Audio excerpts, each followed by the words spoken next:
Good morning, good day, good evening, wherever you are. Welcome back to Divinity Original Sin. Ooh, we're at a decisive point of the game, I feel like. Last we left off, we explored the rest of the highlands, got out of the desert, explored Maridino's cave, and found a couple of other interesting encounters. A lot of animals, funnily enough, that were either brought to the high plains by other people or wandered over there to listen to a bard tell stories about source magic. It's all very, very interesting. Oh yeah, and we, through Maridino, discovered that, or how, we can actually activate the troll cave and get in there. All of that was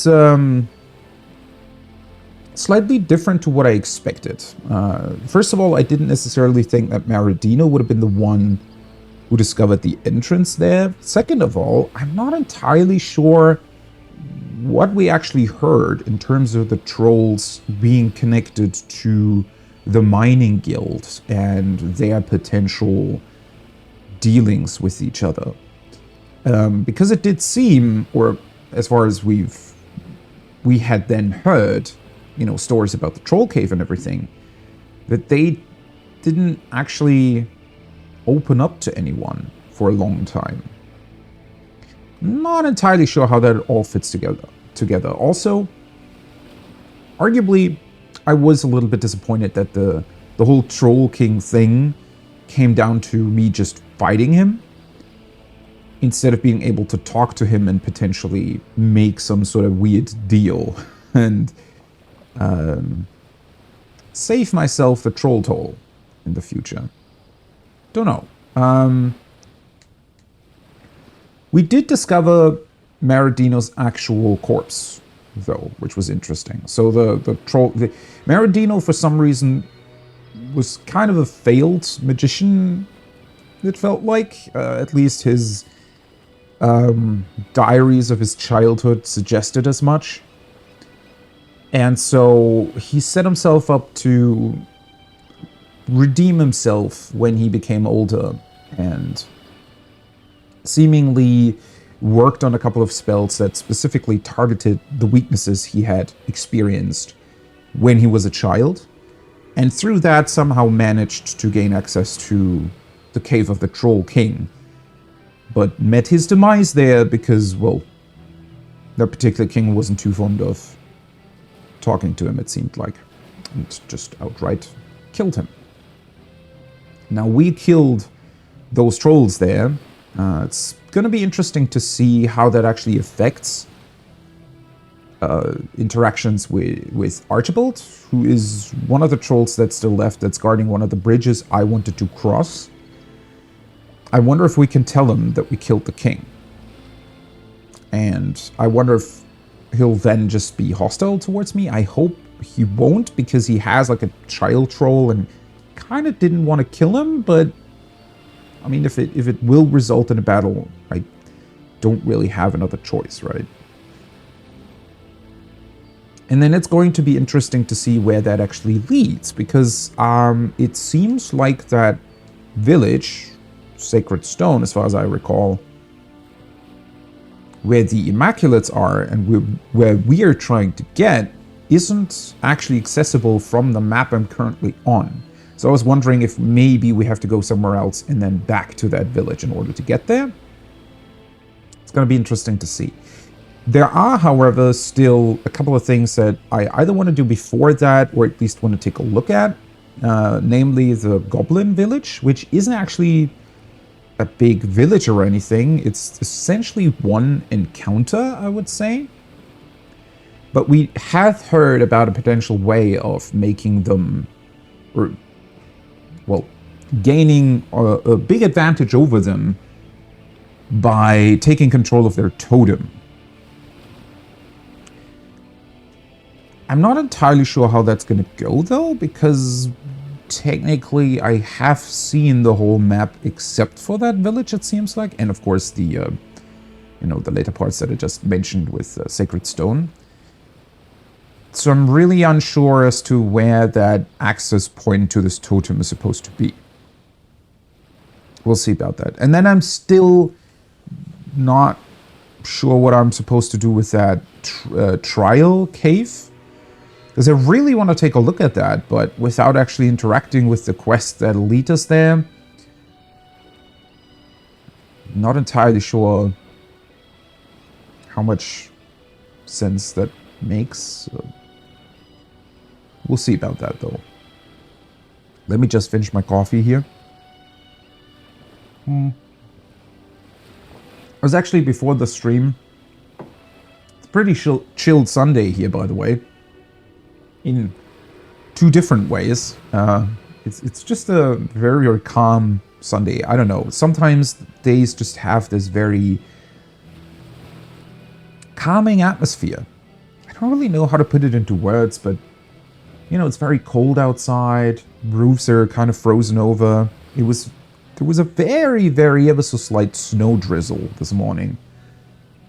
Obviously, the snow doesn't stick to the ground, sadly, and it was, you know, way too few droplets, flakes, to really cover anything in white, right? But, I don't know, there's just something about, you know, sitting inside, it's warm, and then you look outside and it's this, you know, it's cold, but also kind of clear air, and I don't know, something about it just has this very calm winter atmosphere to it that I personally really enjoy. I'm a big fan of winter and snow in general. Sadly, it doesn't snow that often here, but whenever it does, it's definitely a highlight. And another thing that I just did is I looked through the Black Friday sales that are going on the PlayStation Store. There are some interesting bits and pieces there. The Demon's Souls remake, for example, is at its lowest price. At the store, I'm not entirely sure if you can get it cheaper somewhere else. In retail stores or something. Obviously, if you have potential things to, for example, with GameStop, I know a couple of people who always just, you know, through rebuy or something like that, buy really, really cheap titles that are on their list to swap in for other titles, right? And then sometimes you can get really, really good deals on new games. But to be honest, it's a little bit of a, so if it's $40 in the store, right, and I can get it for, let's say, 32, something around that, 35 maybe even, in a retail store, I'm most likely gonna go with the PlayStation Store, because if I have to drive into the city, right, in order to get it, and then do the whole thing of potentially even ordering stuff from Rebuy, from eBay, whatever, that gets shipped here, and then I go into town and switch it with that, and that's a whole ordeal that I'm not really willing to go through for like $5, especially if it means that things will get shipped around, right, and that's creating, I don't know, pollution and whatnot. I don't really, like, that doesn't make sense. If it's a significant difference, obviously, then we can talk about it, but it very rarely is. So yeah, I might go for that. And another thing that I saw is Stray is also on sale, not for much. I mean, it's $30 usually, and now it's like 23.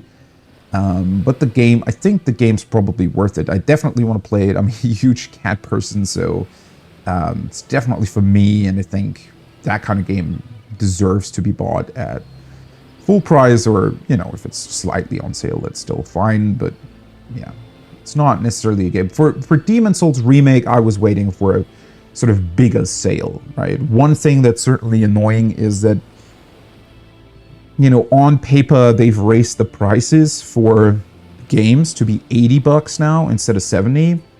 And while that's not really true, like, unless you buy them in a store on release day and really don't look for sales or stuff at all, yeah, then you're gonna pay 80 bucks actually. But you know, usually even on completely new releases, you're never paying 80 bucks, right? The highest that I've seen personally is either 70, sometimes it's even only like 67 or something close to that. So if you're paying over 70 bucks for a game, then you're just an idiot, most likely. Or you're incredibly lazy. One or the other. But yeah, one sad thing that comes from that is obviously that technically the original price of those games is 80 bucks in the online store. So whenever they have a sale of, let's say, 40%, 50%, right, it's obviously still going to be a much higher price compared to older games, right? When you have a sale on, well, Bloodborne is a really old game now, but Bloodborne was always only 60 bucks in the store, right? So when there is a 50% sale, it's going to be 30. But with the Demon's Souls remake, if there's a 50% sale, it's still going to be 40 bucks, right? And while I do think that it's a really, really cool remake, you know, paying more than 40 bucks for a remake, I refuse to do that. It is 40 bucks now currently, so I might go for it. Although it's still higher than I would like it to be completely honest. But then again, it's still probably one of the only games that even is a real PlayStation 5 game. Arguably, it also looks better than most other games that release these days, which is sad to see, right? For example, the new God of War is still just a PlayStation 4 game, and you can see that. I mean, first of all, it looks exactly like the previous one. There's absolutely no graphical difference, which is fine because, I mean, it still looks the part, right? I'm not saying that it needs to look better. As long as it's an actual good game, who cares about the graphics, right? If it brings the points across that it's trying to make. But, well, it is a PlayStation 4 game, right? Same for the New Horizon.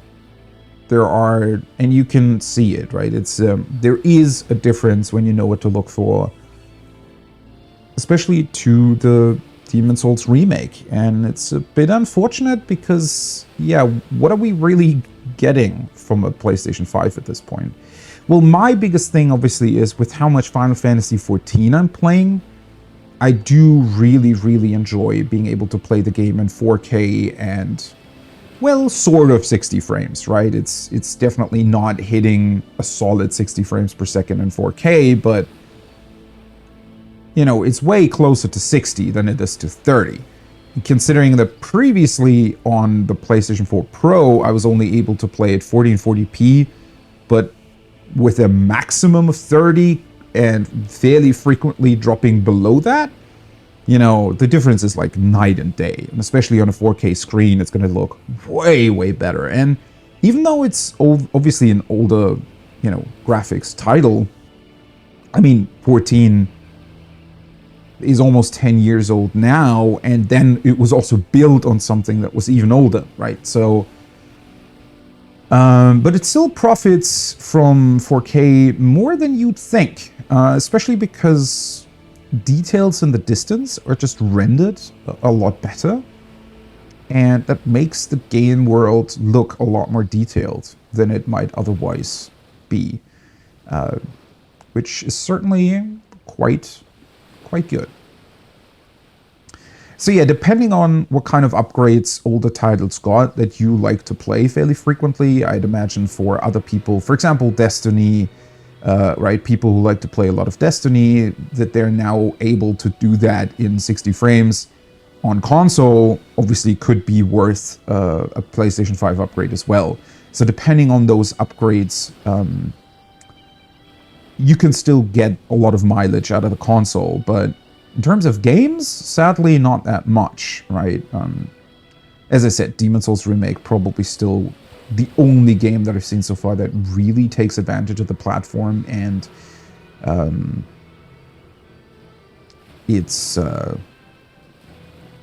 well, features, right? There may be some smaller games here and there that I've just not played yet. I mean, there is the new Ratchet and Clank, right? That also takes the advantage of the platform in a couple of ways. What's especially interesting there is the 40 frames per second mode. Obviously, if you have a 120 hertz screen, and things like the loading times actually getting taken advantage of, and ray tracing, for example. But yeah, and obviously upgrades for other titles as well, right? Whether it be Cyberpunk, and now there is a Witcher 3 upgrade coming out. No Man's Sky plays a lot better on PlayStation 5 compared to PS4 Pro, right? So depending on where you sink your time into, it might be worth an upgrade. But yeah, it's just, I guess what's most unfortunate for me personally is when people say, oh, the new God of War like looks so amazing. And I go, no, not really.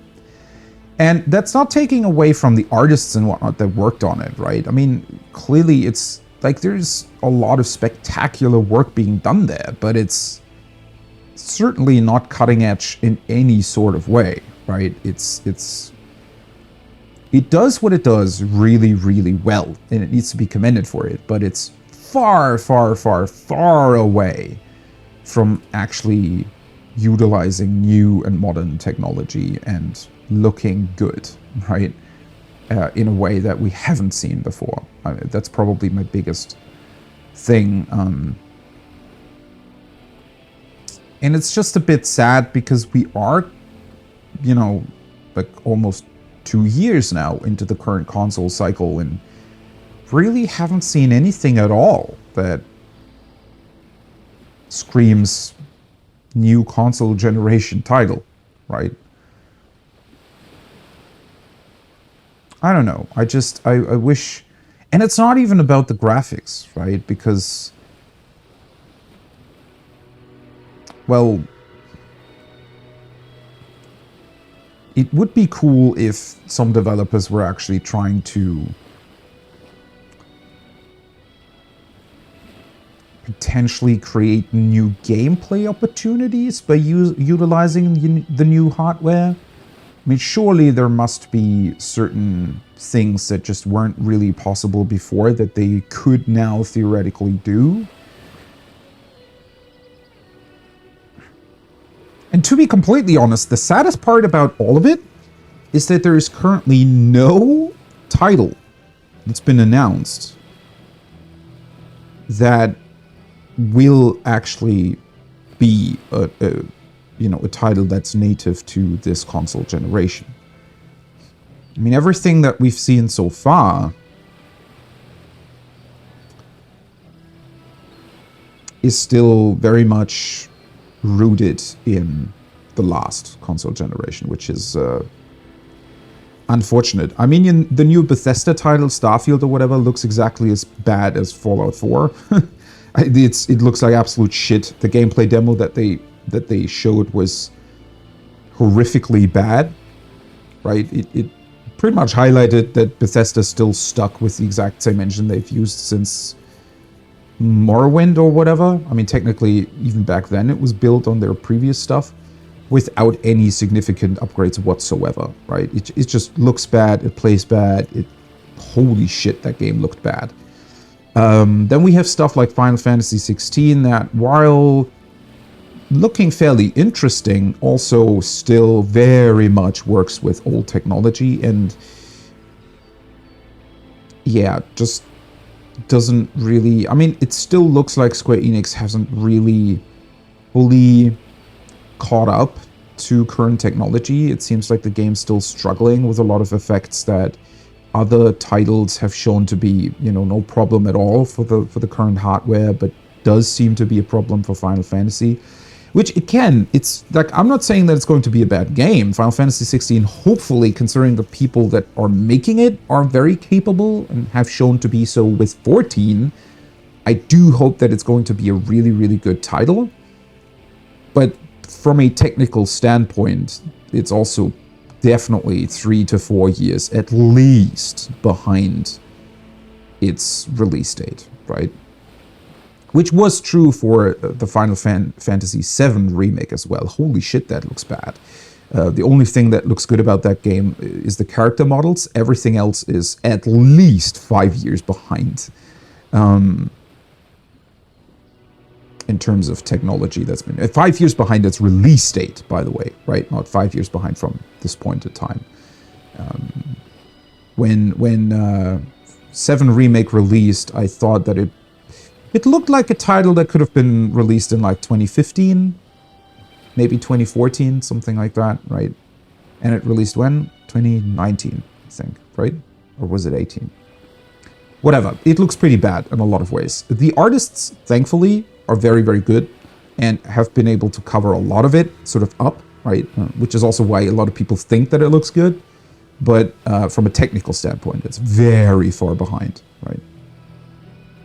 And yeah, sadly, there aren't really any titles currently in development, seemingly, at least that we've heard of, or titles that have been announced that look like they're worthy of the new console generation, to be completely honest. Which, on the other hand, is completely fine if we have really, really cool and awesome games like Divinity Original Sin still left to play, right? If you haven't played this game, do it, because it's definitely worth it. Even though, obviously, from a technical perspective, it's, well, certainly not new. But thankfully, that's not really... I mean, I'm not saying that... I don't need new titles, right? They just need to be good in terms of gameplay, and it doesn't matter how they look for the most part, right? The one thing that I just think is sad is whenever you see, you know, game journalists or quote-unquote game journalists, that's a title that mostly isn't appropriate anyways, but when you see in general people talking about a new game and they say, oh, this looks awesome, and I always go, wait, what? Are you seeing like a different thing than I do? We had that technology like 8 years ago. Why do you think it looks good? I don't get it. Whatever. Let's actually get into it. I've been talking for way too long already again. And I do want to finally continue with the game.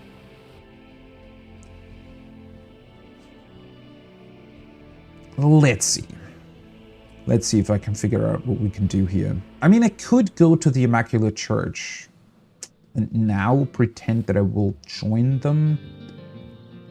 Let's just quickly double check. Oh man, I really don't want to go through my freaking inventory the entire time. Can't learn that right here.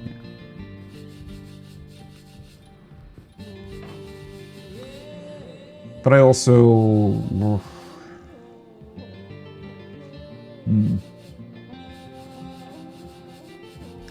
I don't want to have to go through it constantly when I'm doing quests, right? I mean, there isn't really that much here that we can... What's this again? Movement. These resistance things I can definitely get rid of now.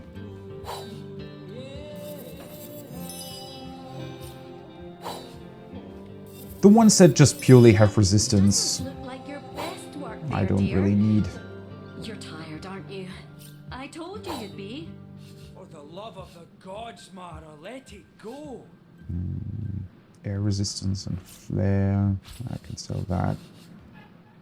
Reception, constitution, pickpocketing. Initiative, movement. Well, I swapped that out. I don't know if I wanted to keep it. +1 wand. This I can definitely sell.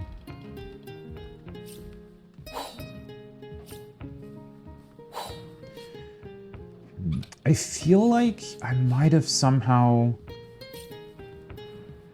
That doesn't look like your best work there, dear. You're tired, aren't you? I told you you'd be. Mara, my sweet, I do wish you'd stop interrupting me. The two-handed stuff is difficult because I didn't want to get rid of what Medora currently has, right? Two-handed staff.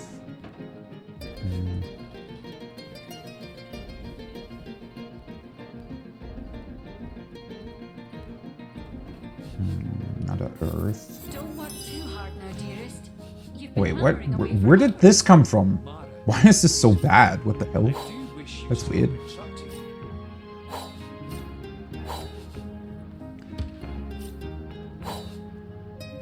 Perception, sneaking, leadership.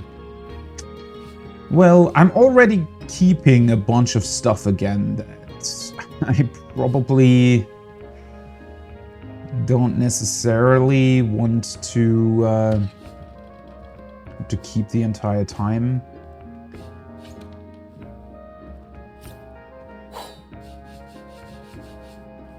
The thing is, I'm again not entirely sure why I seem to have...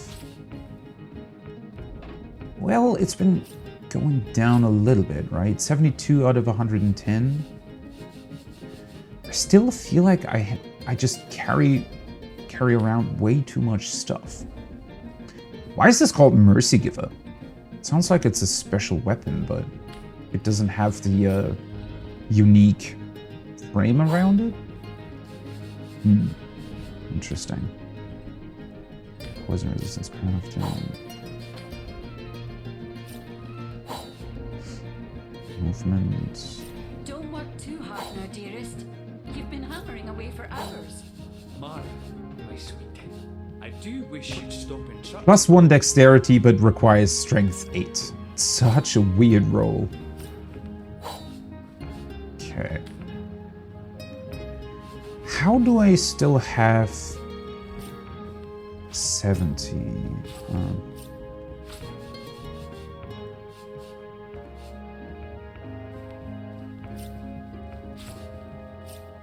Sun sent a bunch of these weirder cards to Don't work too hard now, dearest. my You've homestead. been hammering away for hours. This I can just... Oh, right. I was wondering who potentially wants to actually buy this, right? It felt like there was potentially a specific buyer for that. Also, we still have an unused bloodstone in our inventory, which might come in handy at some point. I really wish these quest items would be put somewhere else. I mean, I know that there are filters up top, right? But yeah, quest items in general, I think, should always have, you know, a specific inventory spot instead of hanging around in your main stuff with your main stuff. Maybe there's still something in here? No. It's only the... Why do I... What's weighing so much? Is it the grenades?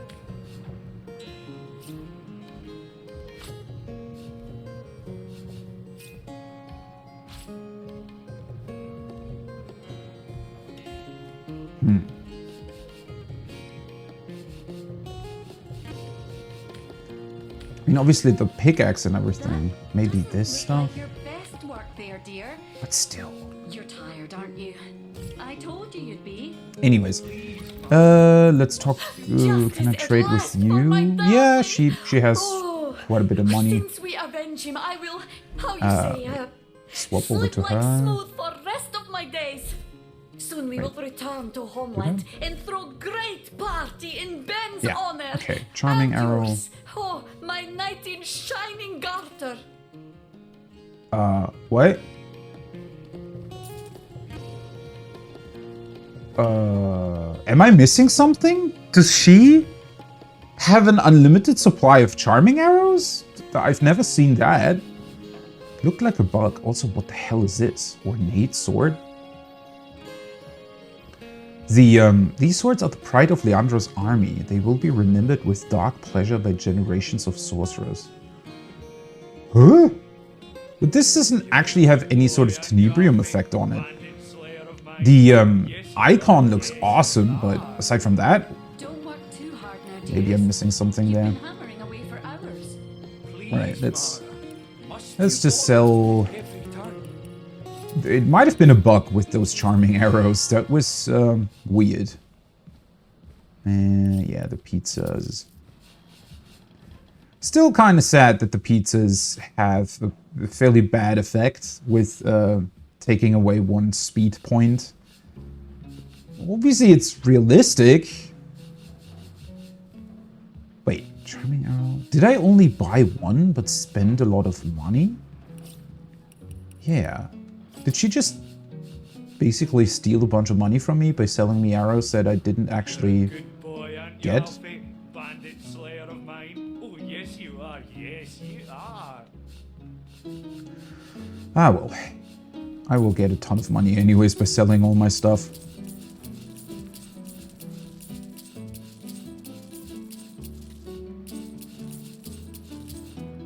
Oh, yeah. Her money's all gone now. Well. Dig what if? Okay.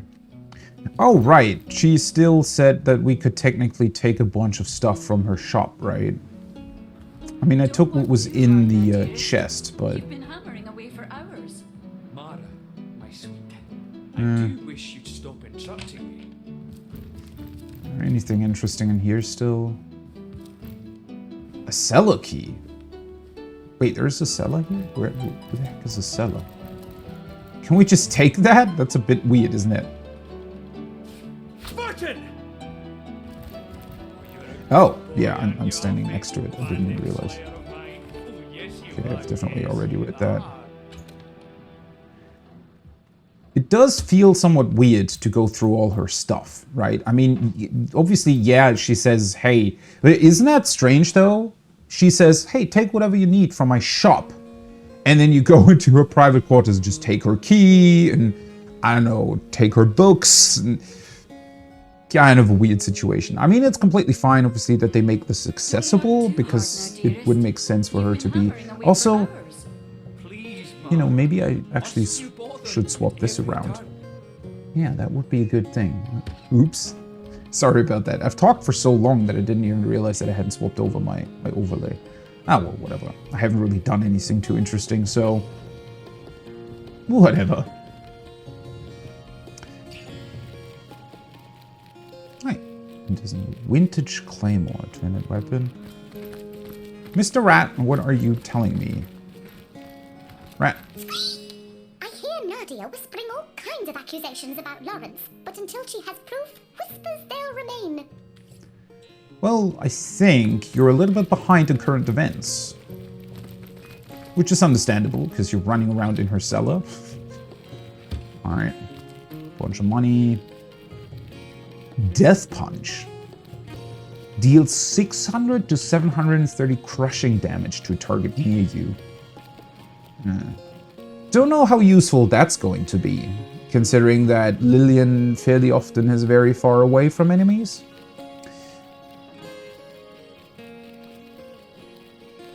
Arguably still sounds really awesome though. Death Punch. Vintage Claymore. Yeah, I don't know if it's really worth it to go through all of this at this point. Let's just let her have some stuff for her still. Don't want to take away everything. Also, yeah, let's just talk to him again. Just to sell off the rest of the stuff that I still have. By, my liege. As always, be welcome. Let's see.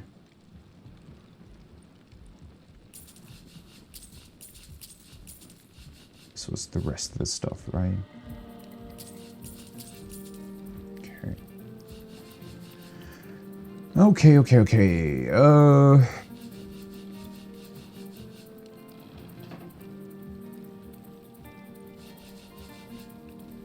Yeah.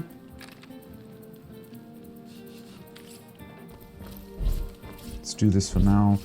And then very quickly just move some of the arrows. Or namely this one. All right.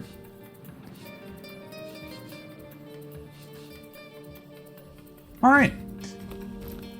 Good. That means I can now fully concentrate on actually doing, you know, the stuff that I want to do. I would say, let me double check. So, I think the weird part about this is that we haven't actually found, or rather the thing with the goblin totem was mentioned to us, but I don't think it was ever written down in quest form.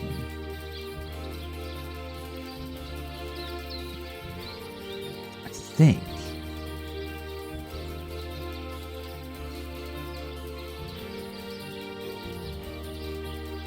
Might have only been, let me double check.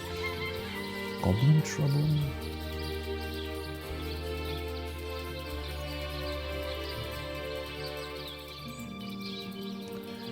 That was more about Drex's, the guy that we found in the mines.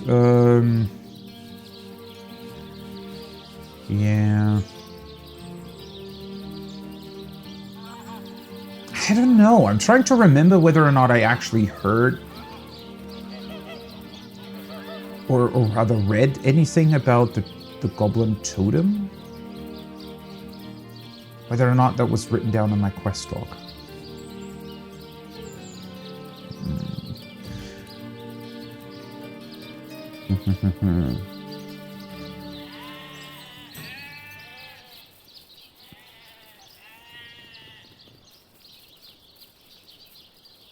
I mean, the only cave that would be near it is Maradino's, but I'm fairly certain that I actually looked through everything that was to be found in there. Unless I missed some sort of switch or something that would allow me to talk to the village. I don't really think so.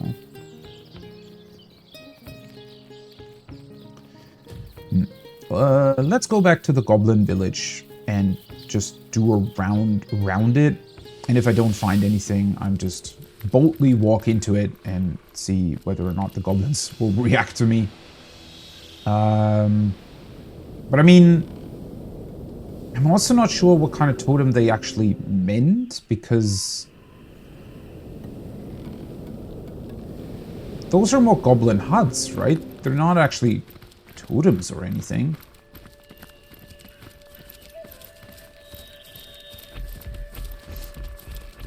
Oh yeah, there's also this guy here still, who's apparently lost his voice and is kind of sad about that. Look, Daddy, butterflies. 3 months meat, 3 months bread.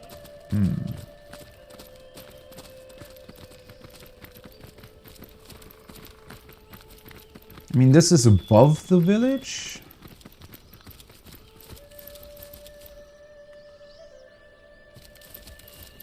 Slightly. What trickery is this? It What? vanished. And yet, Oh. Wait, what? What vanished? Let's put that on. I think Pedotta should have the highest perception.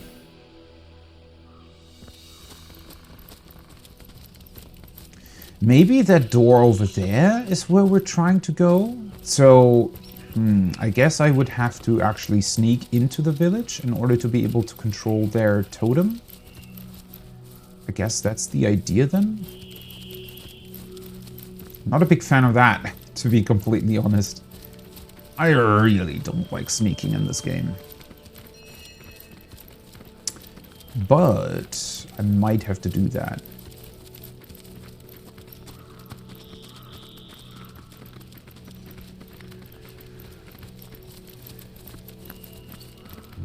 Let me just... But I mean, there's... definitely a bunch of goblins that are guarding their village, right? So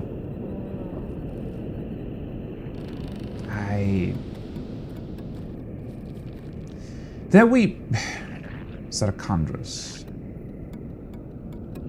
It'd be difficult to do either way.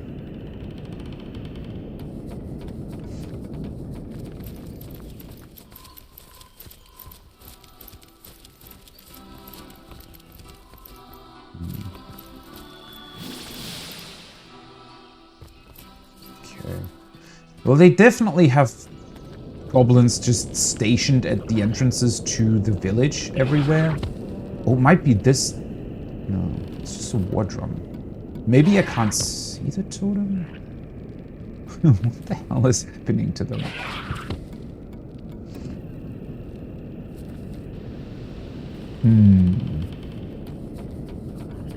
Well, yeah, I don't really understand. How are we supposed to do this? Because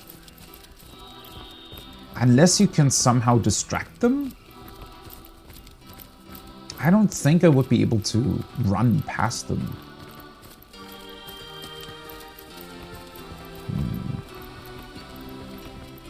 I mean, the one reason why I kind of dislike just always running up to them and starting a fight is because I feel like I might be missing some interesting interactions that you can have with them. But on the other hand, most other encounters that specifically have additional dialogue and whatnot attached to them, well, they play that dialogue, right? So whenever I engaged Breckus Rex, for example, or the Winter King in Hyberheim, they were talking to me before starting the battle. So if there is dialogue like that, it would probably play regardless of me just wandering up to them.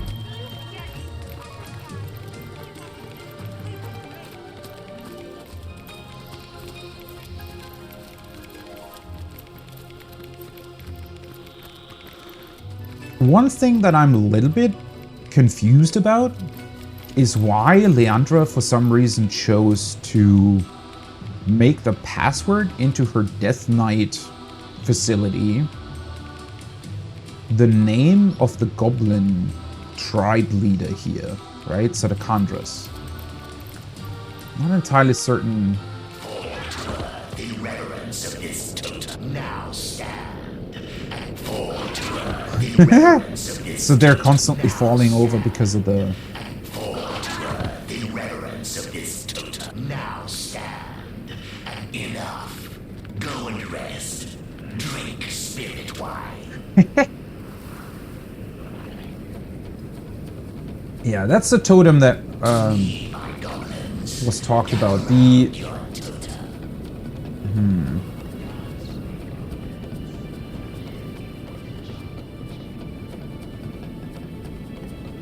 I mean, yeah, I'm fairly certain that the door back here would be the one that would allow us to control the totem, right? But I'm also pretty sure that I'm not able to sneak into the village, which is arguably weird, unless if I just walk up to them, maybe they'll actually, if I can reason with them or charm them, intimidate them, whatever, maybe I can just walk into the village and then utilize the trapdoor. The only other thing that I could try, although I'm 99% sure it won't work, is to teleport somebody over there. Because no goblin is actually standing next to the trapdoor, right? So in theory, I could maybe gain access to it by having someone be teleported over to it, but well, the issue would then be that I'd imagine, well, technically the way I understand this totem, you know, is working is that somebody is talking, right? Somebody's talking, and yeah, this counts as being out of sight. That would have been too easy, to be honest. Yeah. I mean, the way the totem is supposedly working is that somebody is sort of talking through it, and their voice just gets amplified through the totem. But the goblins think that it's a proper totem, right? That's magical and talking to them. So even if I would be able to teleport somebody over there and have them check out the trapdoor, I'd imagine that at least one person must be down there talking to them, right? And if it came to a fight there with only one of my characters actually being in there, that could potentially be really, really bad. Honestly, let's just walk up to them. Let's see if we can talk to them, and if we can't, well, I'll just fight my way through, I guess. Feeling hot under the collar. Maybe? Potent heat. Can we just, like, go through here, or? Stand back, pigskin. You're not welcome on our hallowed ground. Alright, cool. So if I successfully get through here, I might then be able to manipulate them. Alright, back off, goblin, or I'll cut out that hissing tongue of yours. I feel like intimidation's not the right way here. Maybe a lowly pigskin, but you are a marvel of a goblin indeed. That sounds a bit over the top. Don't be so quick to dismiss me. We bring gold and goods for trading. Yeah, that sounds reasonable.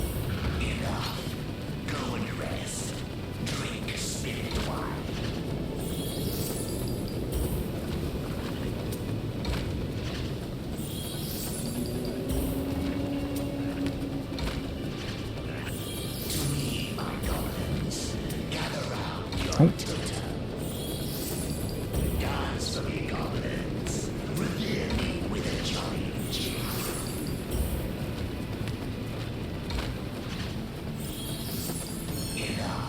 Alright. Oi, level ups. Things we welcome. Things. You may pass if you want, but speak to the great spirit totem. He'll decide your final fate. Until you do, you are forbidden to leave our tribes' seat. Twibes. It's really funny how he pronounced twibes. Okay. So we are allowed in, but we're not allowed to leave again? Did I understand that correctly? Also, yeah, I kind of forgot about the fact that I leveled up 2 characters at the end of last stream. It's pretty cool. So we're all level 16 now. It's honestly pretty awesome. Yeah, she definitely still needs more intelligence in order to make her spells better. And then in terms of abilities here, I want to get this to 4, right? Yeah. I have all her 3 magical things. I like the background music. All her magical things at 4. Let me see, did I still have... was it this one? Winter Blast? Yeah, let's just let her learn that. Okay, cool. And then also Medora got a level up. Oh, that's gonna be a little bit more complicated to decide on something for her. Might want to go with speed. Not only does that, I mean, her movement's kind of ridiculous at this point. Especially for a supposedly tank-type character. She has the most maximum action points, though. So I feel like increasing her turn action points would be pretty awesome. She doesn't really need the intelligence. She doesn't need dexterity, I don't think. She has a lot of strength. And her constitution's honestly really, really good. And she also has her stance that makes her more defensive. Considering that I can also fortify her, yeah, I feel like constitution's really enough. So let's go with speed at this point. And then in terms of ability points, I probably just want to keep those 3 for now. I think. Could increase her willpower. Don't know. Well, the problem with the Tenebrium stuff is that I've only gotten 2, I think, Tenebrium weapons at this point, and they were all... like, they weren't really better than the stuff that I had, so... I think Tenebrium weapons, except for some that you probably find during the main story, would mostly be... I mean, considering how much Tenebrium ore and bars and whatnot you can theoretically find and get, I think you're kind of supposed to just craft your own Tenebrium weapons at this point, but since I never really bothered to increase my crafting skills and whatnot more, I think, you know, that ship's sailed. At least, you know, a bit. Yeah, let's just keep those ability points for now. Alright, well. I'm warm as fresh apple pie. Didn't actually update any... Wait. What? Now rise from the dead once more and drink great spirit rum. They died by being dug into the earth and then rose again? That was strange. Alright. So, technically, their trapdoor back here, I don't think they'll see if we use it, right? I'm pretty sure. I mean, nobody's even back here.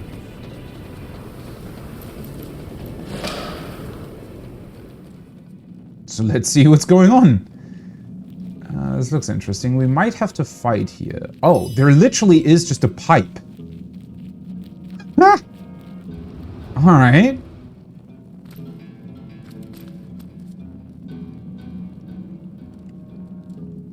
This is gonna be interesting, I feel like. Even if we have to fight down here. All of the goblins... Well, funny thing is, theoretically they would hear the fight through the totem, right? Big chicken foot! It feels like, it's dry mundane isn't much... Okay. Don't know if I've ever found a chicken foot before. That still looks like a goblin, though.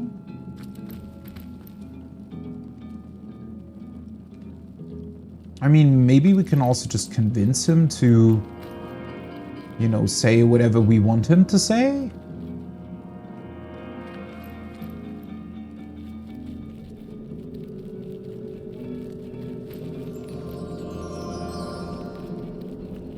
Yeah, that animation in terms of supposedly getting lucky for items is still very, very strange.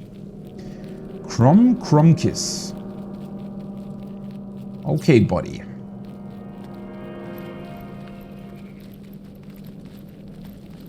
What? What are you doing here? It is I, the spirit totem. Bow before me, worm. Or, dance instead. Yes, dance, my puppet. Who is this guy? How did he even get down here? And why does he... Maybe he smuggled himself into the village? I mean, he wears a mask and whatnot. He kind of looks like a... Could be a goblin, but according to the voice, he most certainly isn't.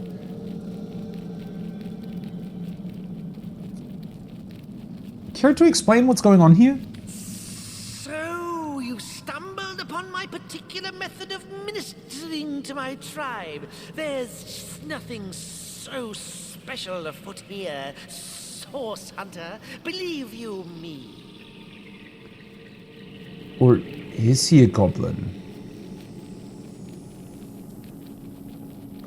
You see, not so long ago, one of our tribesmen stumbled across a mysterious red stone. We found it shiny and pleasing to the eye, so we installed it in our spirit totem. Maybe he is a goblin. But soon it began to smell peak. A demon's voice it was, dark as night, and each of the goblins took it as the voice of the spirits made manifest. Okay. Where once they turned to their shaman for guidance, now they only have ears for that blasted totem. Oh, and you didn't like that, so you tried to find a way to get the control over them back. What happened to the Bloodstone, though? But I would not be so easily overlooked. I found this cave and built myself a device that would allow me to dispense guidance, as is my right, through the guise of the totem. To be honest, he seems like a pretty clever guy for, you know, the goblins that we've met so far. Don't really get the point, because, I mean, well, it's certainly not the worst thing to be able to control them like this, but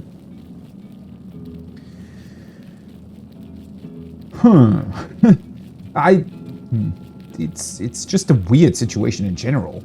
The demon keeps his nose out of it, as long as there's enough bloodshed to go around. Though he did see fit to make an appearance when it came to questioning you. What's so special about a thick-necked pig's skin? I can't say, though. I don't fully understand him, though. So is he saying that the bloodstone or whatever is still inside the totem and sometimes speaks too? It's just that normally he speaks through the pipe? Or what's going on? But there's no reason we can't keep this between us, friends, kin. After all, better one of the tribe looking after it than a strange demon, wouldn't you say? I mean, that's kind of true.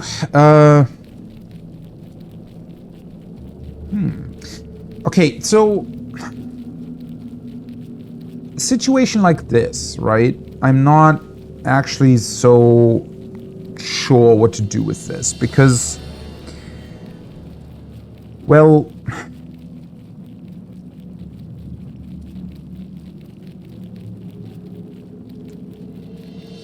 as much fun as the gameplay is, I would really like to also look for more peaceful solutions.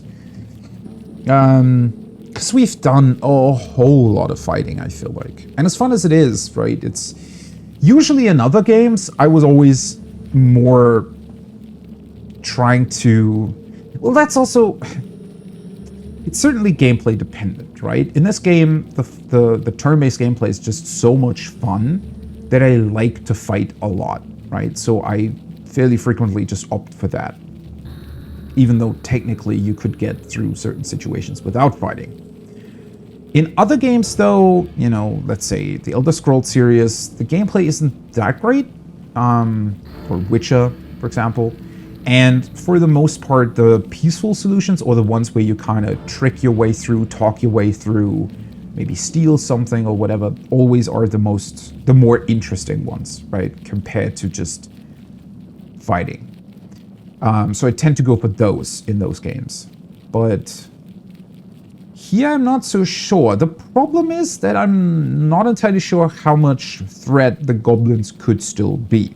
I mean, technically, the mine doesn't really exist anymore. At least at this point, it would probably be really, really difficult to get it back up running. Although, you know, it's still a mine after all, so you could just dig new tunnels through the mountain, even though it would be difficult. Probably dangerous, but I mean, the goblins also took over the mine. Arguably, they've probably killed a bunch of people as well. They're not the most intelligent bunch, so you'd never really know when they'd be either, you know,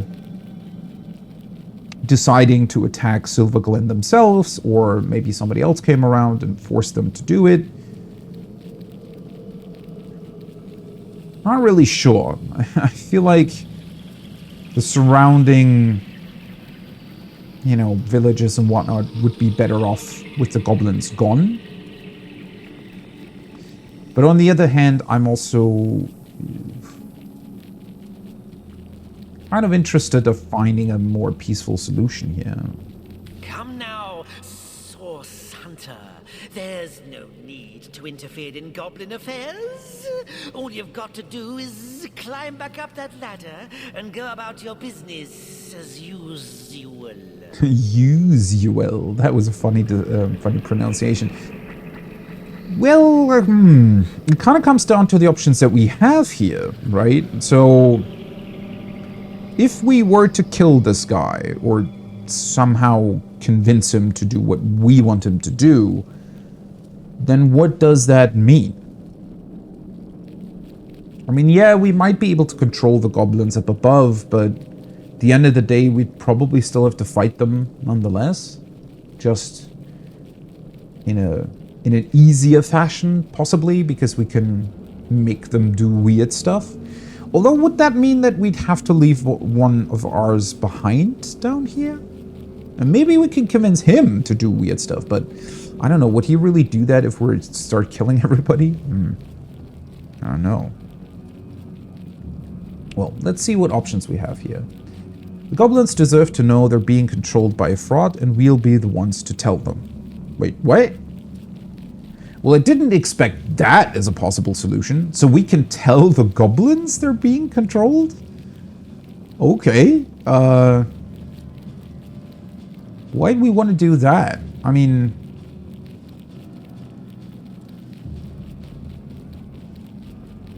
I would say that it's to our advantage that they're being controlled. Isn't it? I mean, at least from what we've seen so far, the stuff that he makes them do is more hilarious than threatening. I'm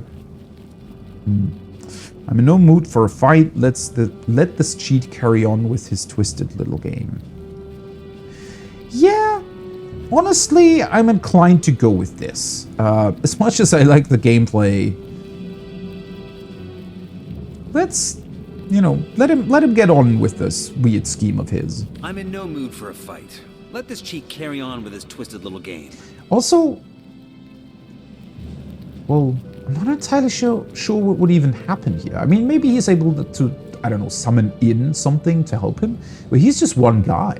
Wouldn't it be pretty easy for me to just kill him? It's our duty to reveal a fraud when we find one. Yeah, but not to goblins. Like, why? Doesn't seem to be doing much harm in any case, yeah. He doesn't seem to be doing much harm in any case. Ah, that's the spirit, noble Source Hunter. All for the good of the tribe, of course. Goblins require the guidance of their shaman, and ever will. Alright. Well, the one, I don't know, so far in the game, it's been fairly fine that you only ever get 2 options to resolve something. And obviously, the more options you get, the more difficult it would be to implement, right? So I do understand that they're not just presenting a billion different possibilities to you. But especially in this kind of situation, it does feel like it's missing at least one other option, doesn't it? So we can tell the goblin tribe that they're being manipulated. I don't even know what that would mean. Would they even understand what we're saying? I mean, maybe I'm underestimating the goblins here, but what would that have meant? Would they have started fighting amongst themselves? Would they have maybe not believed us and attacked us instead? I mean, surely the shaman guy would probably have attacked us, and then we'd have the pipe for ourselves, I guess. Let's go with this for now. Welcome the stranger! Spirit Goblin Grace! Wait, so he makes them like us more then? That's pretty cool. Don't know what all the stuff is doing here, but...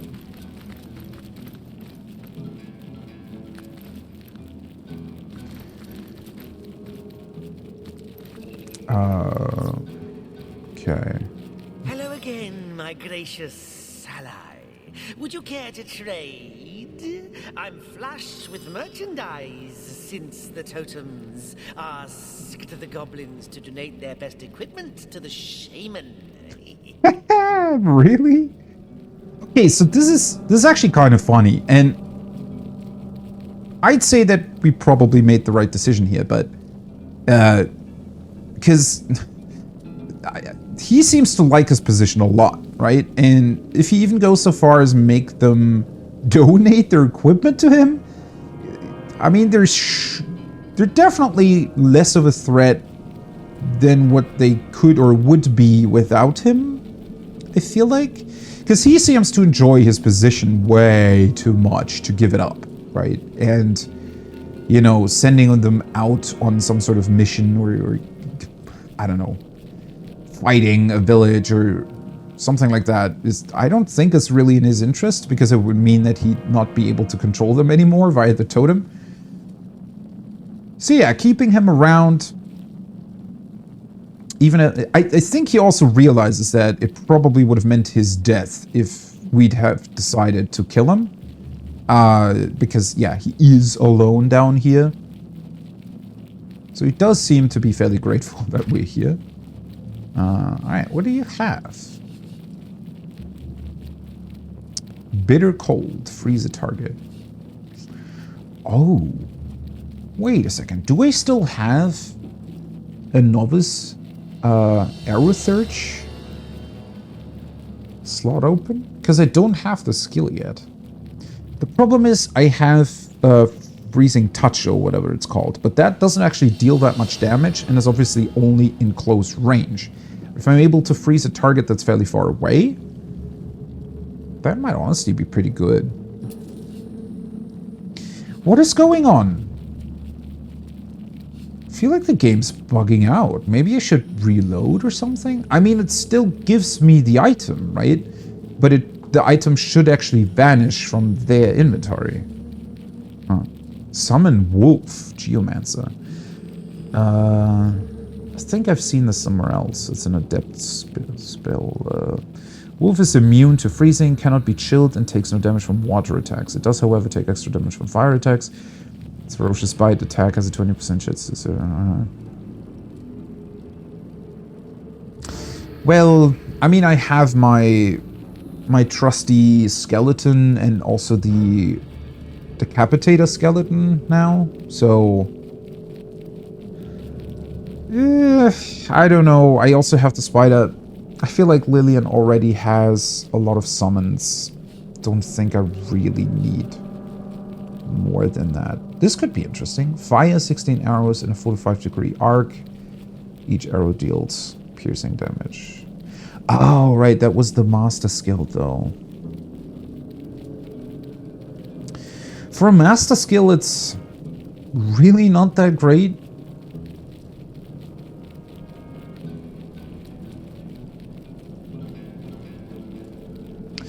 The biggest issue with this is that Bedota very frequently is the one that's the furthest back. So this is more likely to hit my own party than it is to hit enemies.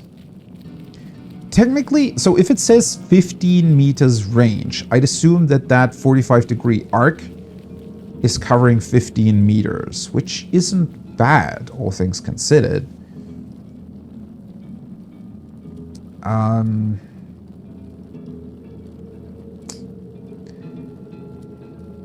Obviously, it could be good for bigger groups of enemies, but considering the positioning it potentially requires, and arguably single target threats are more often than not the most dangerous ones, right? I feel like so far, even if you're facing more enemies, unless they're... So that's the thing, right? If there's a bunch of quote-unquote normal enemies, just straight up, you know, a couple of orcs, goblins, what have you, they're most likely not going to be the biggest threat, right? And if there is a specific one that's stronger than all the others, then I can just single target them if I have to. So I really feel like this isn't giving me, you know, good advantage. Especially since technically Ricochet and Splintering Arrow are doing more or less the exact same thing, but more effectively. Because not only do they require less AP, but they also target the enemies regardless of where they're standing. So Ricochet, for example, will target 4 enemies. I think it's 4, right? Or maybe even 5. That are fairly close together. So they don't even need to be in this specific 45-degree arc. Now, technically, this skill could obviously, theoretically, deal more damage than Ricochet if you really hit the enemies really well, but I'm just not the biggest fan of it. Oh, that sounds nasty. Plant a monstrous egg in the nearby target. Crawling infestation. Unless the target resists or succeeds a saving throw using Constitution, its mortal shell will give way to a monster as it comes out after 3 turns.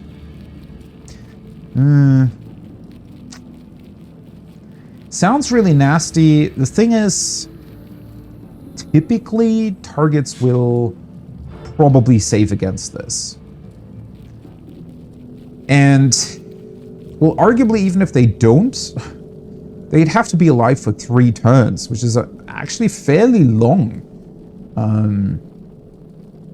considering the havoc that I can usually create. And Death Punch I just found, right? Flurry I already have. Yeah, sorry buddy, but I don't think I need anything from you. Bye-bye. Let's do a quick reload though. I'm not sure what's going on with the trading there.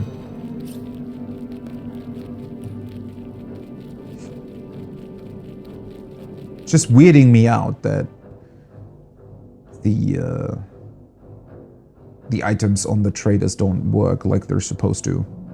I just, you know, whenever something like that happens, I'm just slightly concerned that it might lead to other bugs, right? That maybe if you're using the item you bought, that it's not going to work properly, or creating other weird things that shouldn't really exist. Oh wait, I still have that, right? Where's the one that I just bought?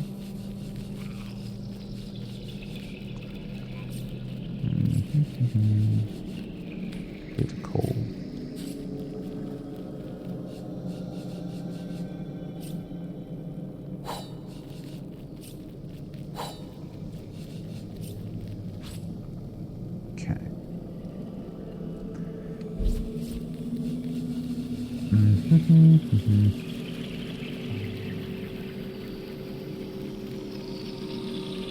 Oh, wait, I'm an idiot. That's Arrow Thirst. Why is this not... Isn't that strange that it's not... Shouldn't it be water-based? I guess it's supposed to be a chill wind. Well, that's even better then, isn't it? Because this way I'd be able to freeze with both of my mains. Yeah, sure. Nice. He's not able to learn Death Punch yet though, right? Which one's the master skill that I already know? Oh, right, Horrific Scream. Okay. Well, that's fair.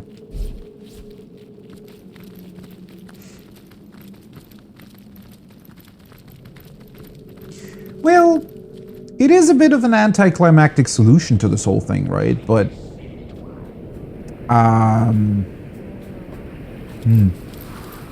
would it be cool if you'd now be allowed to, heating up.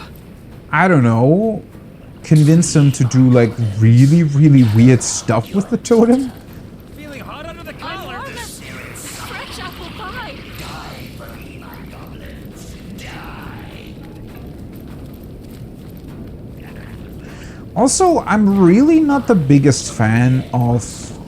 Because all of these guys would give you a lot of experience, potentially, right? But resolving this peacefully, I feel like, gives you way less. Talks, you wagging tongue. I may just roast it whether the totem likes it or not. Tell me about yourself. Oh, insolent and ignorant pigskin. I'm Sada Kandras, Chief of Goblins. I am the totem bearer, the Lord of Earth and Sky. One day, all the world will bow before me and whisper my name in reverence. That wretched insect is who I am, Sada Kandras.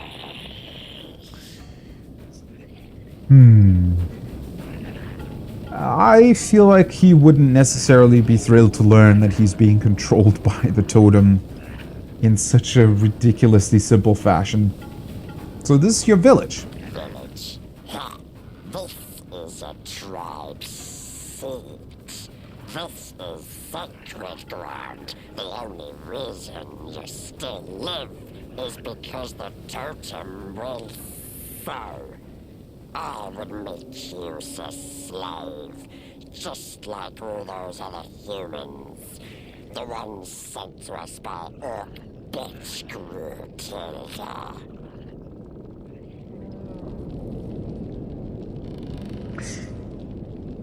I'm struggling to remember if Grootilda was one of the orcs that we killed. So there were a bunch of orcs, close to the troll cave, like a group of orcs that we dealt with. Struggling to remember if Grootilda was one of them. The thing is, those orcs were actually talking about more or less taking over the entire region. So not only taking over, well, they wanted to take over Silver Glen, but they also wanted to deal with all the goblins. They weren't allied with them at all. So it's interesting that a lot of, or at least some orcs, seems to take human slaves and sell them to the goblins, but then at the same time they were also plotting to take everything over. Weird. Yeah, who the hell is Grootilda? She, Hoghead, is chief bitch of worm-reek orcs. Oh, it's in at Hunter's Edge. Edge. Alright. Go there, yes, go. And she will make you orc bitch slave. Grovel, little human. Grovel before spineless orc woman. I'm still really surprised how much that you find here seems to connect back to Hunter's Edge. I don't know. I mean, yes, it's a place that was mentioned here or there, but now there's a whole bunch of things that seem to lead back there. So I guess, well, in that case, it's probably cool that we kept them alive for now, because I feel like it's probably going to be interesting to go back here once we've been to Hunter's Edge. I mean, as far as we know, there should only be orcs in Hunter's Edge now, right? Because they took it over. So I do feel like it's going to be interesting to see what is happening there. Really like the background music. It's kind of funky. Okay, well, that does mean that we've dealt with the Goblin Village here for now.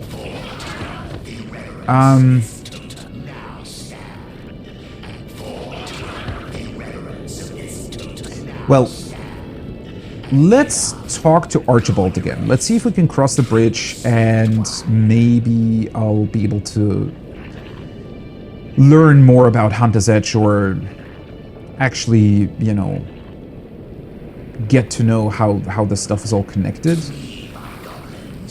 Gather round your totem.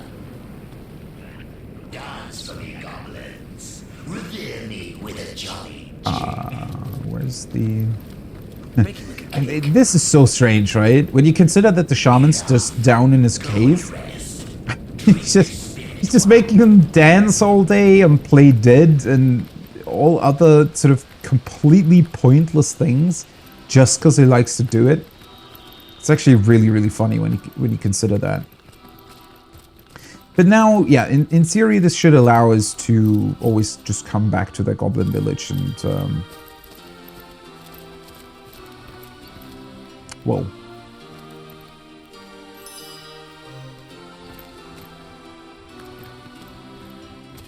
Deal with them whenever the need arises. Okay, buddy. Let's see here. Now then, dearest wanderer of Lucula's leaf-strewn lanes, you have heard our inviolable command. Pay us trolls the toll that is our prerogative, and the bridge shall be yours to cross. Can we just outright tell him that we killed his king? Don't know if he's gonna like that, but... Now then, my boy, please acquaint our aspirant bridge crosser with the quantity of the toll they must pay. The toll is 1 million gold coins. Oh. Well, that's a bit much. Indeed it is not, Amadeus, as you very well know.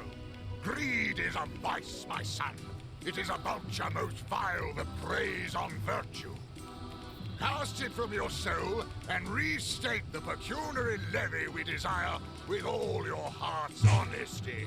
Honestly, this Archibald guy, like, he's a pretty clever guy, right? Pretty clever troll.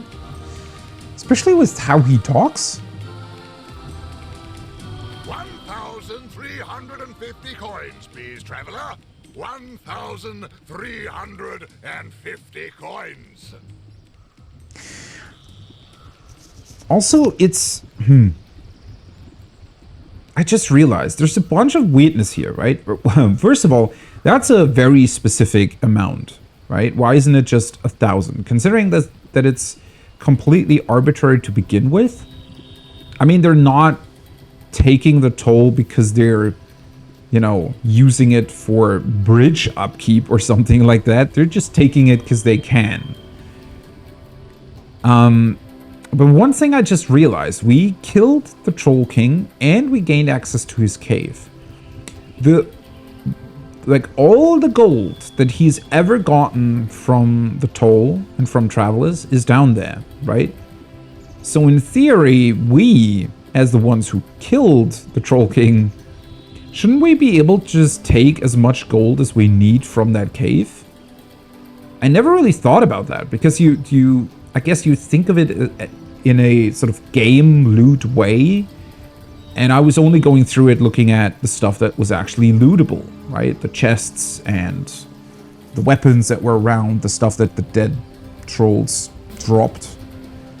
But yeah, there's just a whole bunch of huge gold stacks down there. And they're actual gold stacks, right? They're actual coins that were taken from these trolls over the course of who knows how many years. Why aren't we able to just take them and take as much gold as we want? I feel like that's a little bit of an oversight. Obviously, it would be, well, maybe weird if once you dealt with the Troll King, you'd essentially own an infinite amount of coins. But yeah, it doesn't make a whole lot of sense, does it? At least they could have... They could have tried to explain it by saying that maybe there's still some sort of spell on the coins themselves. So maybe the coins are still turned to stone or something and we won't be... We're just not able to recognize how we can turn them back, right? I mean, that could have been something. By killing the Troll King, all the coins just turned to stone as sort of a... Maybe he put some sort of powerful spell on himself that in case he dies, nobody can take the gold. Something like that, right?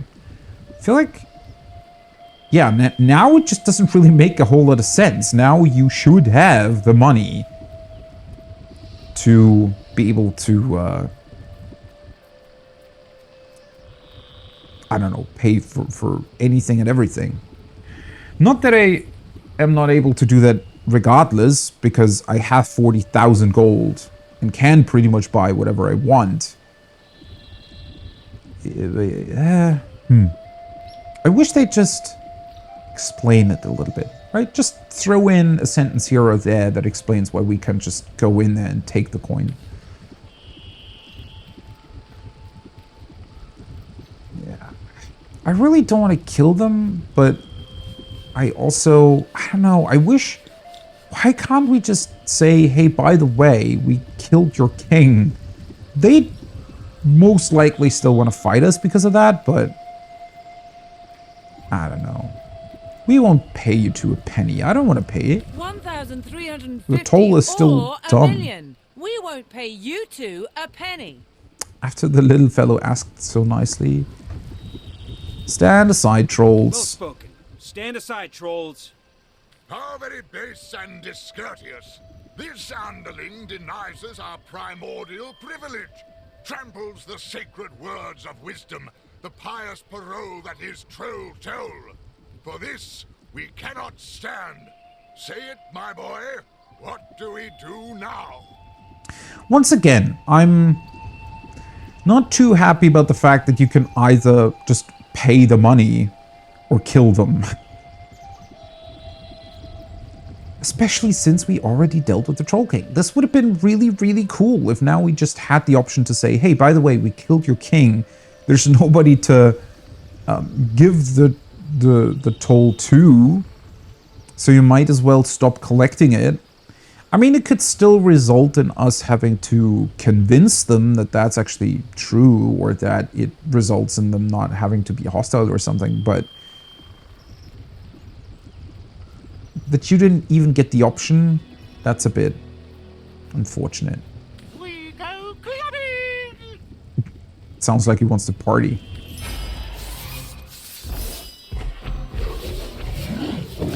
Oh, and now the weird poison slimes are part of the battle, huh? Interesting. So the two just keep them as pets whenever they need to kill somebody? Is that what's going on here? Sounds a bit weird, but sure. Mr. Archibald. What does he have? Obviously earth and poison resistance, air. Susceptible to air. Okay, how do we do this? Bang we go! Let him have it, Daddy! Poor Amadeus. I didn't even he is only level 8 and doesn't even have that much HP. See, this is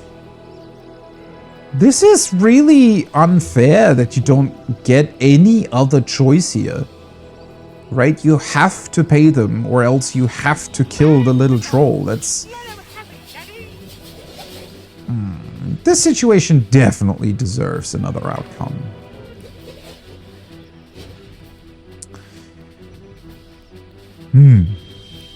Alright. Well. The heck do I do here?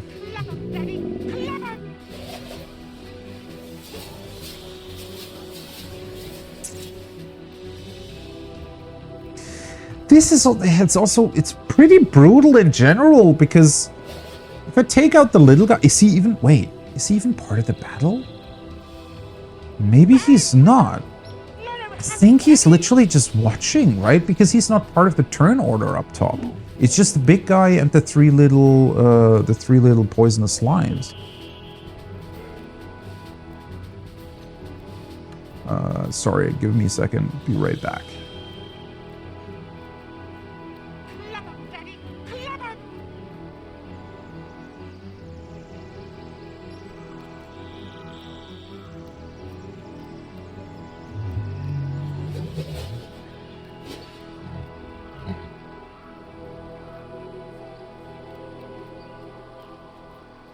Bang we go! Let him have it, Daddy!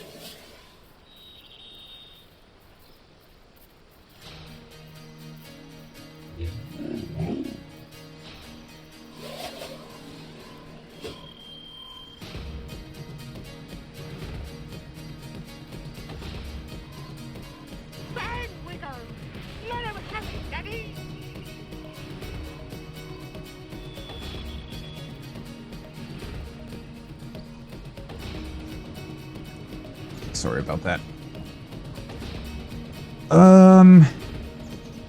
Okay. But yeah, he's not...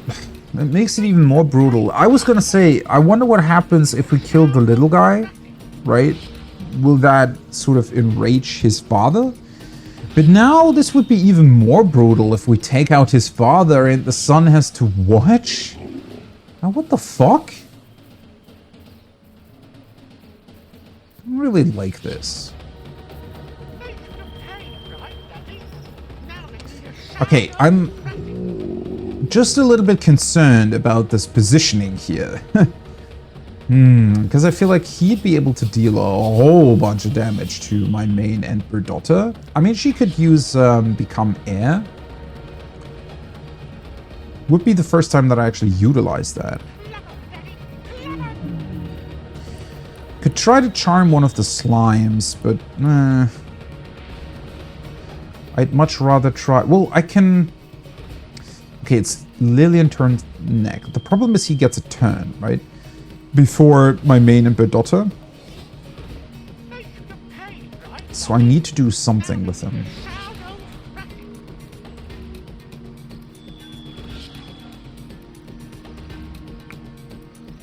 Instead of just outright dealing damage here, it might be a good idea to... I really don't have that many options. The problem is the static cloud I can't really use because it would be too close to my own characters. Setting him on... I can't poison him. Setting him on fire doesn't really do much either. Using smoke could allow me to run away a bit. I feel like trying to freeze him might actually be the better option here. How does this work anyway? So, why is there sometimes an AoE pattern and sometimes there's not? Well, of course that failed. This is 3. That's actually pretty good. Let's try to freeze him again. Nope. Where are his... Well, okay, he's bodybuilding 4, right? So that's 60% chance reduction. It's actually not that much. I guess I did get a little bit unlucky. Okay, well at least I can reduce the damage that I'll take a little bit. Well... It's probably not the worst idea to summon... I don't know what he can do though. What have the other trolls done so far? Sometimes they can like throw oil and whatnot, right?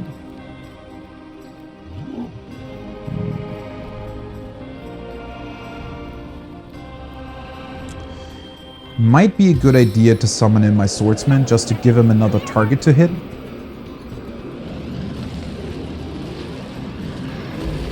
Instead of hitting one of my other main characters.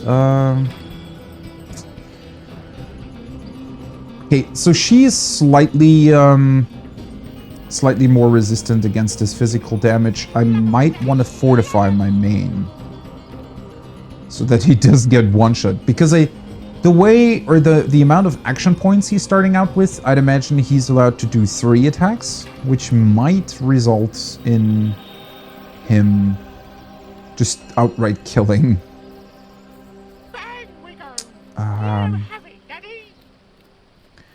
Cursed, weakened. I mean, I can do a whole lot. I could actually utilize Horrific Scream, but that would mean that I wouldn't really be able to do anything else.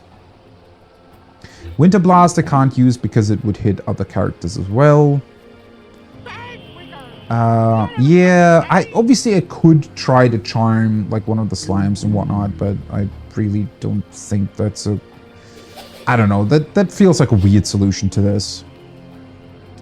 Okay, he's 100% resistant to earth, so petrifying him does not do a whole lot. Not close enough for freezing touch. Let's try to slow him. Ah, for fuck's sake.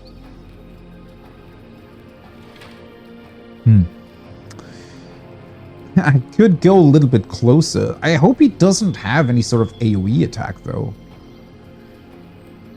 Let's fortify my main, then. At least that way I'm a little bit more... I'm a little bit more... What was I trying to say? More resistant to his physical damage, I guess. Earth... Is he dealing earth damage? I don't think so, right? It should be straight up bludgeoning damage or something.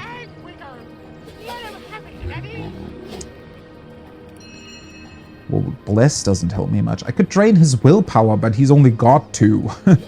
Problem is his bodybuilding, not his willpower. And I still utilize an earth one, so... Let's just cast Oath of Desecration on...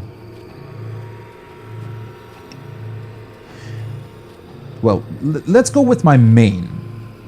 If he survives this turn, I can then deal a whole bunch of damage to the slimes, right?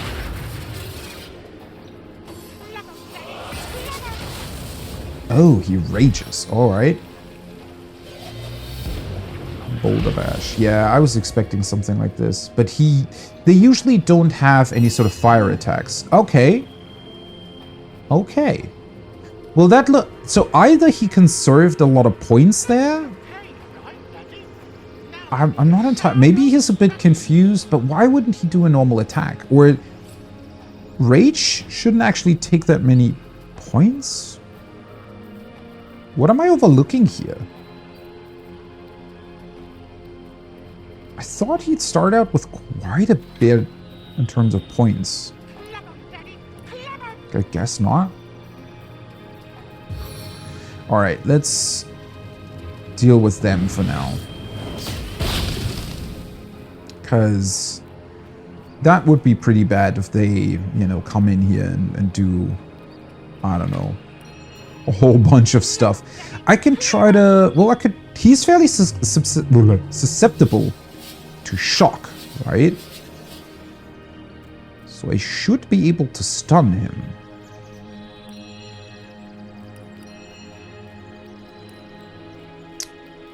The thing is, all the slimes still get a turn as well.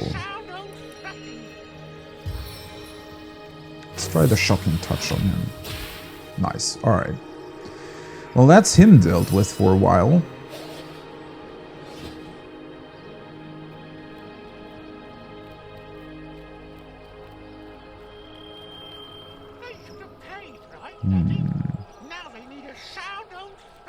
I mean, they're not the biggest threat, but if they all start blasting out poison, that'll be bad. I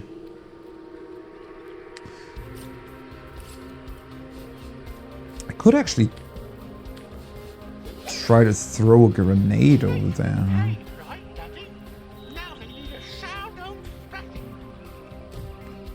Oh wait, that was already... It's already here. I thought that created a bit more of an opening, or created a bit more of an AoE. Let's try that then, to be honest. Oh god! I'm sorry, Amadeus. I did not want to hit you with that. Well, that was a bad throw. What the fuck? Hate that. Well, he's not in range, but he's... Technically, he could save against... Honestly, let's try to knock one of the slimes down. He's burning, so... I mean, the back one has to run quite a bit to get to me, so let's maybe... Let's try the burn. Gah. Seriously? Let's do that then.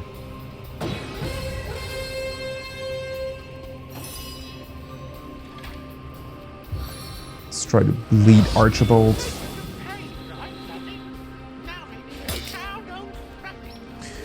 Thankfully, the blood wasn't there before, because with all that blood on the ground, I'd have potentially stunned other targets as well. Okay, yeah, he's taking a lot of damage. Okay, they're very, very slow. That's a good thing. And now the others are standing in the way of this guy. Okay, they're not a threat at all. Now they're even closer together. Yeah, he's quite confused. Honestly, what's even the point of them being here if they're so easily dealt with? Because I mean, like that was one fireball, and they're way too slow to be any sort of threat to you.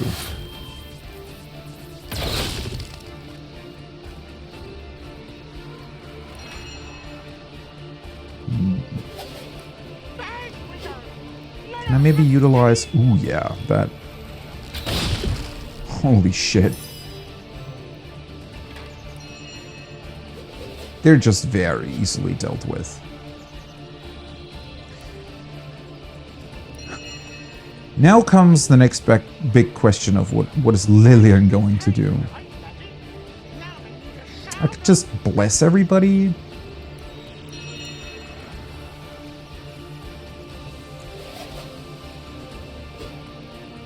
How does this work anyways? Alright. I mean, I could target all of them with it, but they're still burning. They're actually... they're not that weak to that. Yeah, might just let my main handle that, to be honest.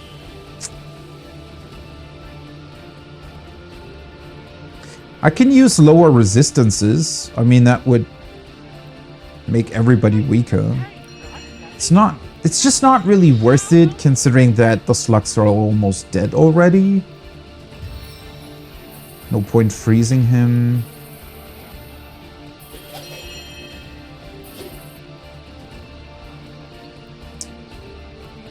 Let's just cast Malediction on him, to be honest. Weak failed, but he's cursed, bleeding, stunned. I mean, he's still raged as well, but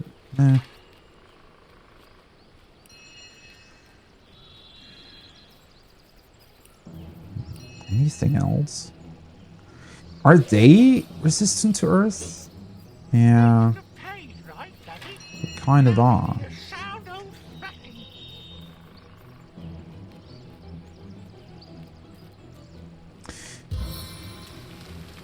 I mean, I can still do that, sort of. Sure. Better than nothing, I suppose.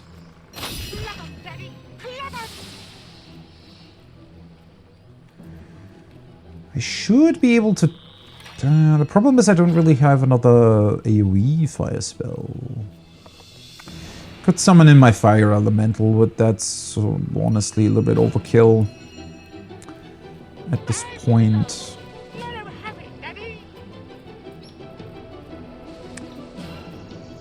Had he saved against the stun, that would have happened now, right? So he is still stunned for his next turn, which means I can just deal with the slimes for now.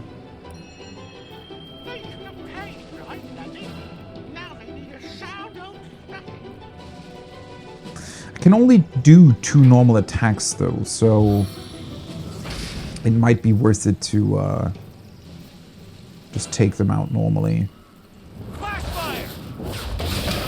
Alright. So first one dealt with, and then he still can't move, and he should theoretically die if he tries to move towards me.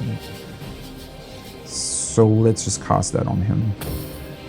Might be a bit overkill, but I do want to make sure that they're dead.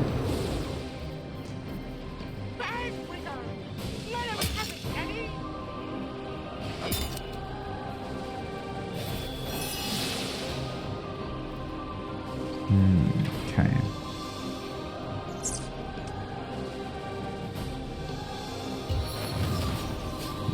Are close. What just happened? What? What? What just happened? Why is there sometimes interaction happen?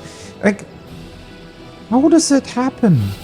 I feel like sometimes the game considers certain...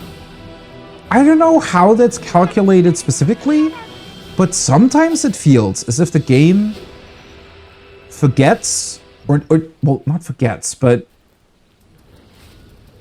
Okay, so a lot of these surfaces, right, are like...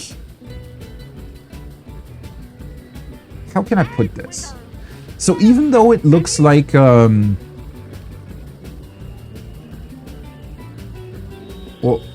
like normal ground, right? There's still certain points, I guess. How can I... It's really, really difficult to describe, but what I'm trying to say is that the whole battlefield is probably calculated like a chessboard, if you will, just with way, way tinier tiles, right? Because there has to be a differentiation there somewhere, right? I mean, somehow the game needs to differentiate between surfaces that are burning or poisonous or anything of those kinds of things, right? And surfaces that are not. And then it probably calculates for those specific surfaces, well, how long have they been burning, right? Or whatever. If you make it rain, for example, right? It takes like a turn for them to be non-burning, I think. Whereas obviously, if surfaces are out of combat, then they're calculated on real time and stop burning after a while. And I feel like what's happening here is that sometimes certain sort of edges, certain tiles, if you will, are not considered part of combat for some reason. And because of that, they can blow up or interact with each other even though it's technically not their turn yet, which sometimes then results in, for example, in this case, the slug just, or the slime just exploding, even though technically that shouldn't have happened in terms of the turn order.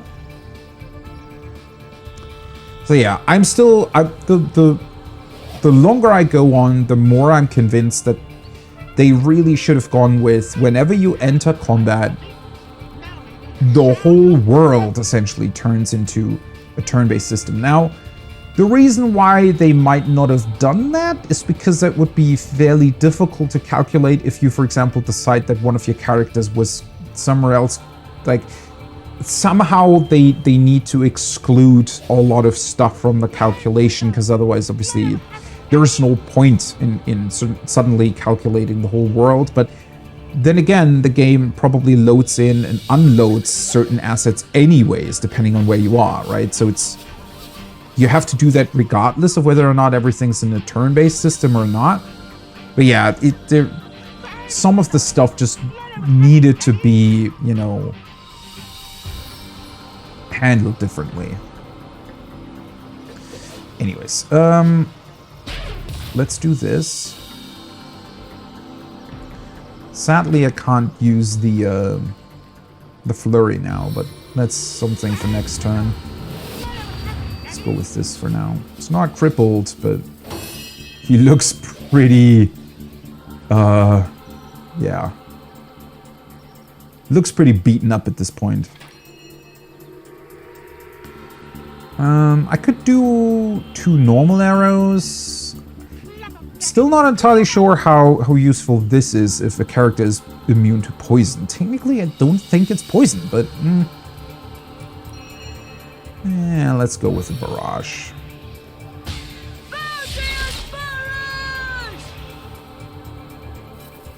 It's gonna be it for now.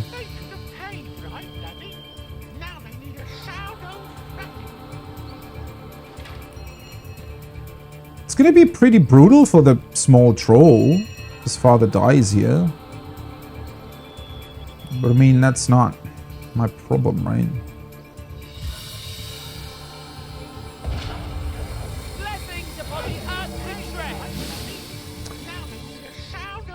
Berdotta's not thin-aired anymore. I probably should have kept an eye on that. Do I want to try lowering his resistances? Think that's worth it now? Not really.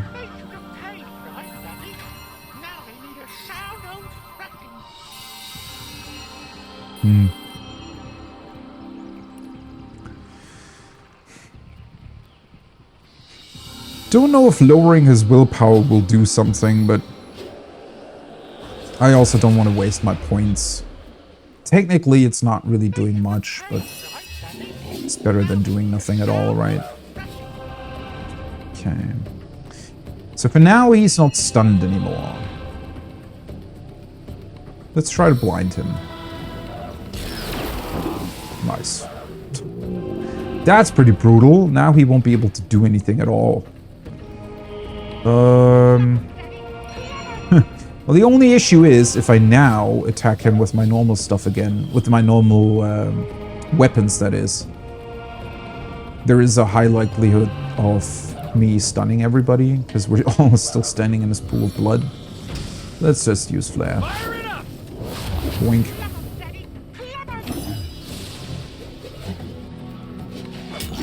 Skeleton's actually dealing a whole bunch of damage here. The skeleton can be incredibly effective, right? If you are in a physical confrontation like this. I feel like most enemies don't really have that good of a resistance against the normal. I think it should be slashing damage, right? Also, blind is still crazy strong. The fact that I can just essentially take him out, completely out of the equation for 3 whole turns is pretty crazy. I know that he can save against it, but I feel like, especially with blind, that's actually a lot more difficult to do for some reason. I don't know. Oh boy. Yeah. Sorry, buddy, but I think it's been your last troll toll that you collected.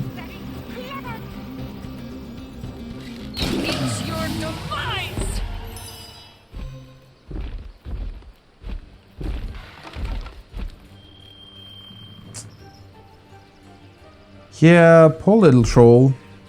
I didn't want to have to kill your father, but I mean, you kind of left me no choice. Oh, that actually ends the quest? Okay.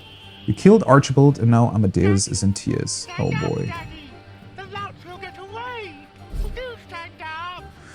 Man, that sucks that you don't really... I mean, obviously, I should have known that this was... I mean, I did know that this was a possibility, but I really, really wish there would have been multiple ways to handle this.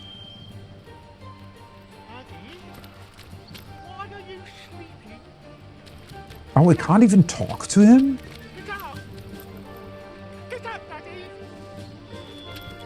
Oh, that's really brutal. Well, I mean, as I said, I knew that this could result in what it resulted in here, that he's just dead, but...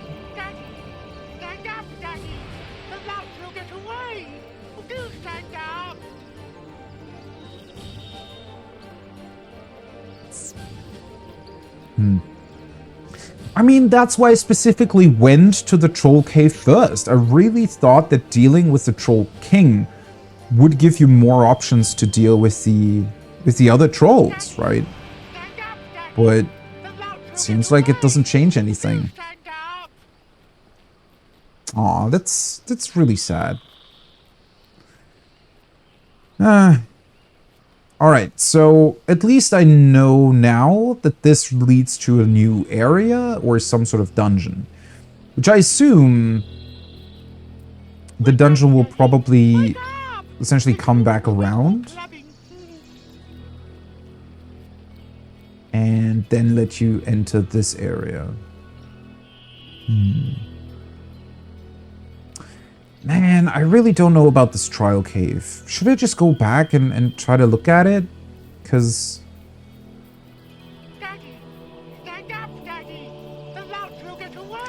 go back to... I don't want to... Things just I don't want to go on without knowing what I potentially missed there.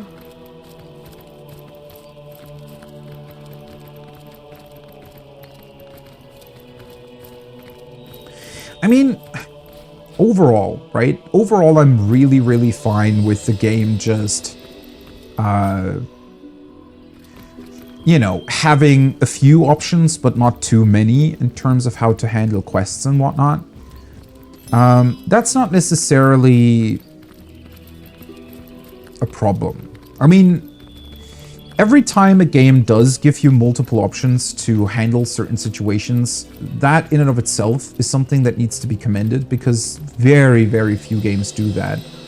And obviously I recognize how difficult it is to even implement that in a game, right? Because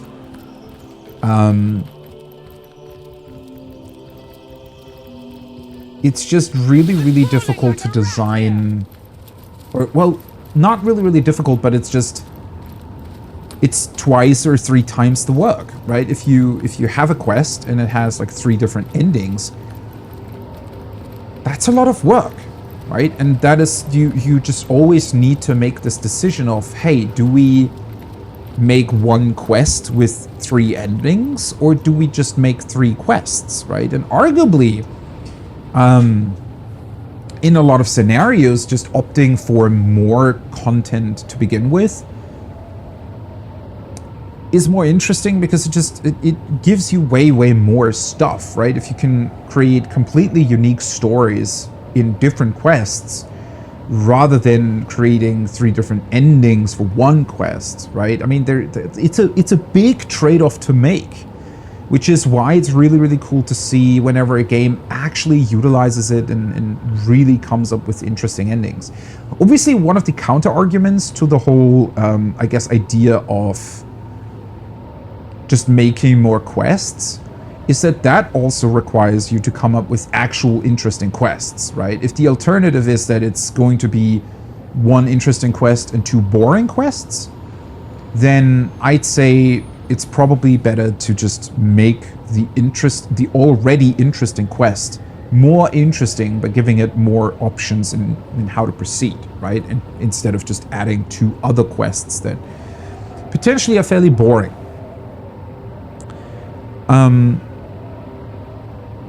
And yeah, looking at this, obviously I would have wanted there to be more different options to handle that. But I can't really complain about the fact that the game doesn't really have more, right? Because it's already got a lot more content than I expected it to have.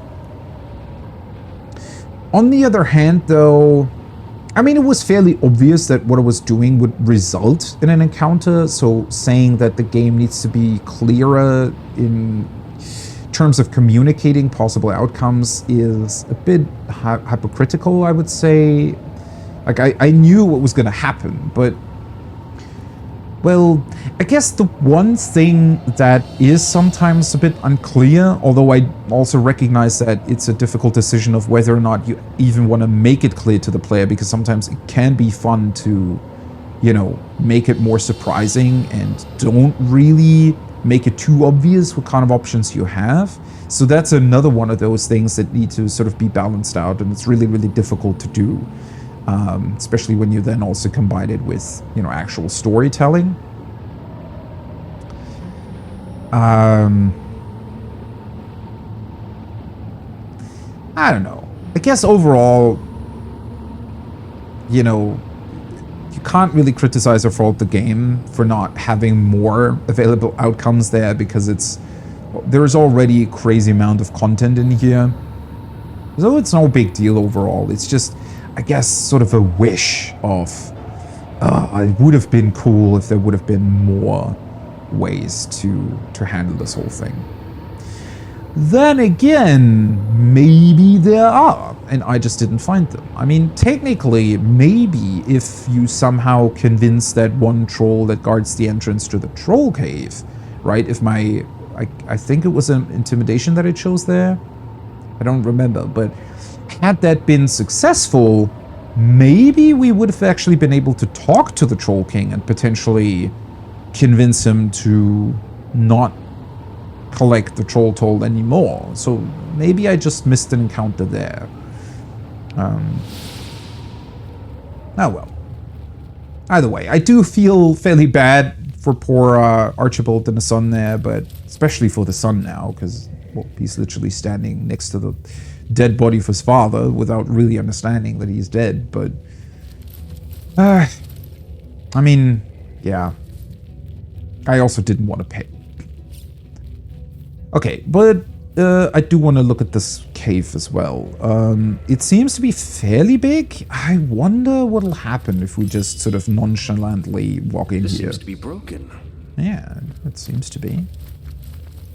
Mr. Rat, what can you tell me about what's going on here? Help! I'm lost. I was trying to get to the hidden Immaculate Village. Is this the way? Well, I don't know. I was hoping you could tell me that. I mean, this very much looks like the rest of the Temple of Astarte. I always need to remind myself that the mines contained the actual temple as well, right? Because if you look at the overworld map, I suppose this isn't so much a different temple as it is just an extension of the one we were already in. Since that's kind of destroyed, right? I'd say that this can be sort of looked at as, I guess, something that originally also was part of Astarte's temple, but now just is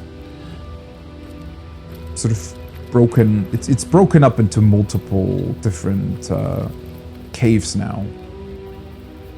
Trial statue, wait, we can click on that? Can we do the trials without actually talking to the Immaculates first? Turn and go, Seeker. You have come here before your time. Only those who have passed the priest's test of knowledge in Silver Glen may proceed. Okay. So do they not let us go on then? Oh yeah, they're actually... This is just straight up closed, I suppose. And probably... yeah, lock level 99. Okay, so this is an actual trial cave then. Something that can only really be engaged with if you talk to the priest. It's kind of funny. But we're still able to continue towards the Immaculate Village. Man, I mean, this is kind of what I just talked about, right? It's really unclear what your options are, I feel like. Because, well, obviously the main quest heavily pushes you into the direction of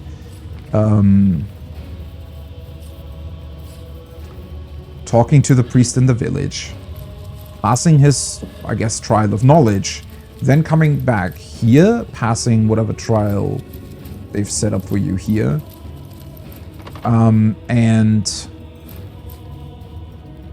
well, then you're part of the Immaculates, right? So that's definitely, I guess you could call the intended way of doing this.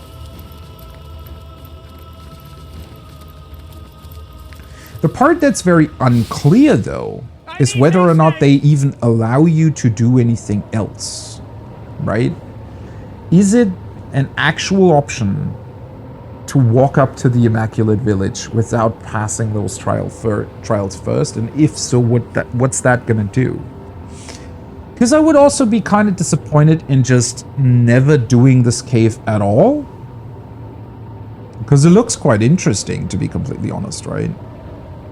Would be cool to sort of know your options there, I guess.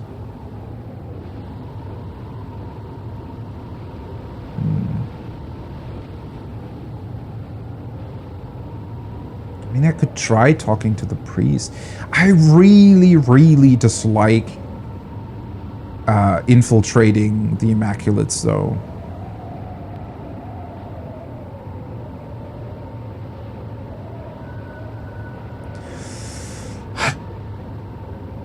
I don't know, in theory it definitely also fits with us being source hunters, right? Technically we are sort of detectives.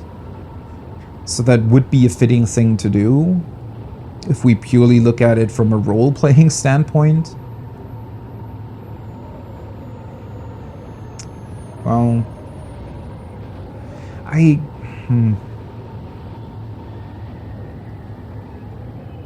could also technically look at whatever crazy thing this is supposed to be. Still not entirely sure where that even is accessible.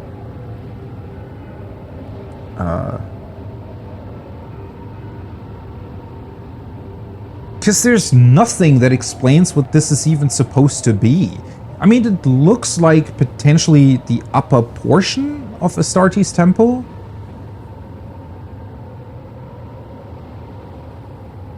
But the game just straight up refuses to tell you anything about it. Yet it's fairly easily accessible, right? I mean, I could just go there, see if anything's happening. Let's just venture into it just a little bit further than last time, because I kind of walked up to its entrance, right?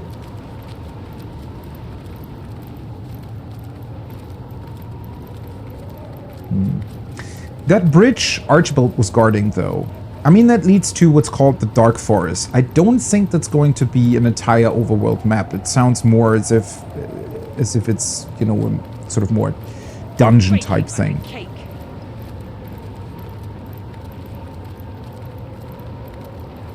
Might contain Hunter's Edge, though.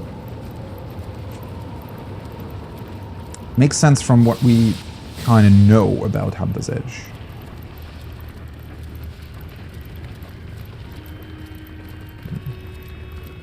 Oh, hello. What the hell are you? The void, the darkness. Dear me, time lies in tatters. I did not expect you to be here. What the fuck is going on? Maybe I should have just done a couple more steps into the entrance of this last time I was here?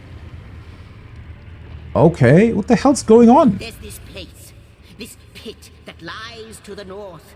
It is a rift of chaos, an epicenter of a time and space-devouring force. That portal, right? Void demons are besetting Rivellon, and the storms of chaos are shattering through our own dear homestead. I mean, when I came here last time, I said that it kind of looked like an endgame area. And maybe it is, but...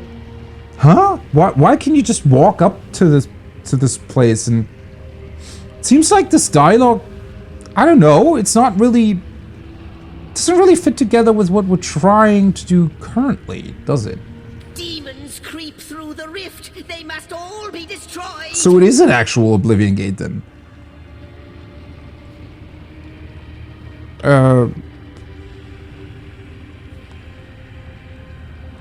How can the void beasts that are here harm the homestead? They exist beyond the normal continuum of time.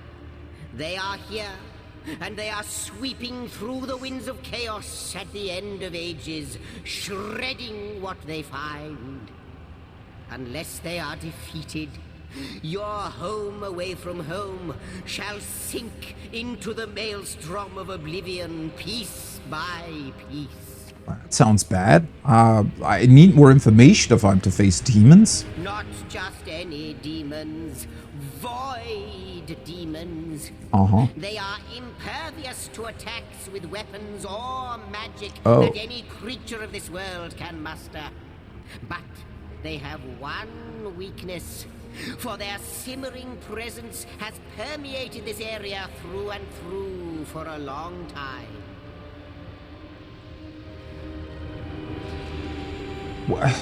Wait, how? So they've been here for a while, but they've only become threatening now? I don't get this area. It honestly looks like something straight out of Oblivion, right? Because in Oblivion, whenever an Oblivion Gate appears, it also, at least in like a small radius around it, it also creates like it changes the sky, right? And it summons in like these demon creatures, and it burns a little bit of the forest around it and whatnot. And I mean, it's just, how do I describe it? It almost looks like this place just sort of appeared here, right? Especially with those tooth-like stone structures that are jutting out of the ground. It's almost as if this wasn't here previously, but it looks, I don't know, this place just looks weird. It looks out of place in a way, but also doesn't in another. It kind of looks like the upper portion of a Astardia's temple, just sort of twisted. Maybe it's supposed to be, but then it's also, it honestly looks like something you're supposed to enter at the very end of the game and defeat the big baddie that's trying to get through the void gate or whatever. But you can just walk up to it? Like, what's happening? Tenebrium, that is the answer. The black ore that is dark as the void itself.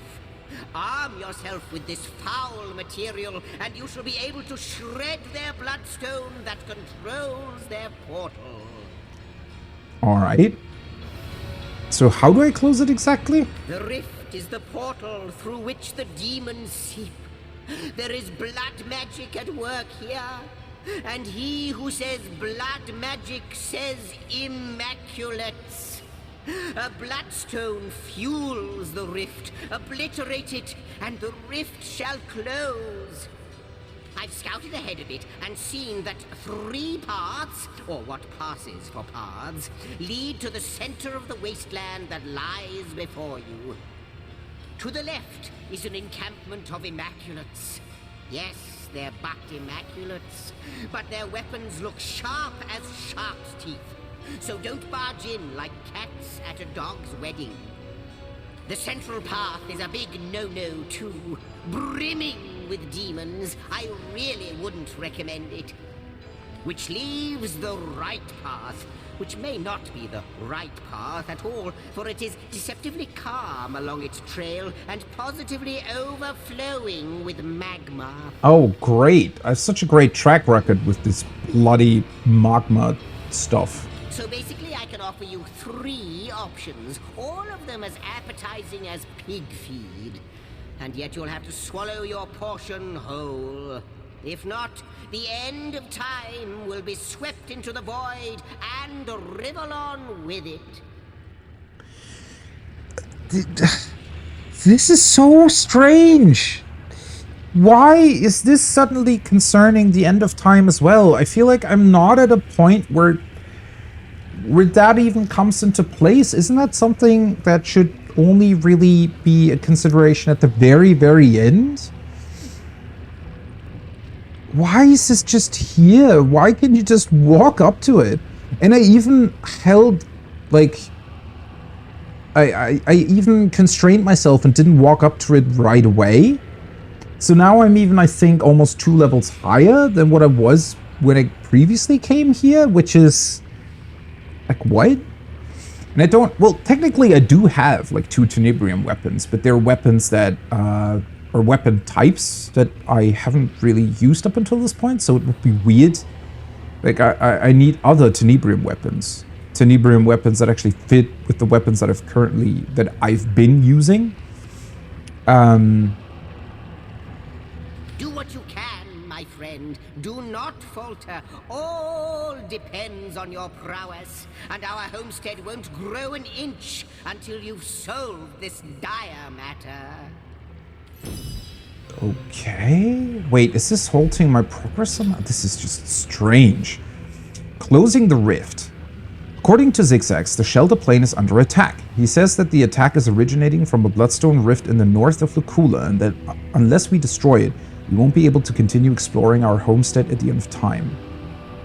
Zigzags said there are 3 paths to the bloodstone. The left path is filled with immaculates, the center path is filled with demons, the right path is filled with lava.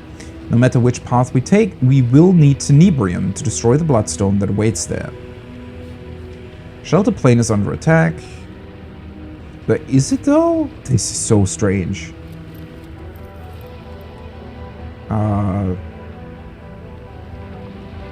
Okay. Well, I wonder, technically the Immaculates should still be... I should still be able to defeat them, right? Don't necessarily need Tenebrium weapons for that. So I'm just wondering whether or not the Immaculates could drop some Tenebrium weapons. Let's just quick save. I don't want to really run into an encounter here. Just slowly trying to potentially scout ahead. I don't see any demons yet. I wonder... I'm just wondering what would happen. Oh, shit. There is one right there. They're level 15, though. So this... Clearly, you should be able to deal with them.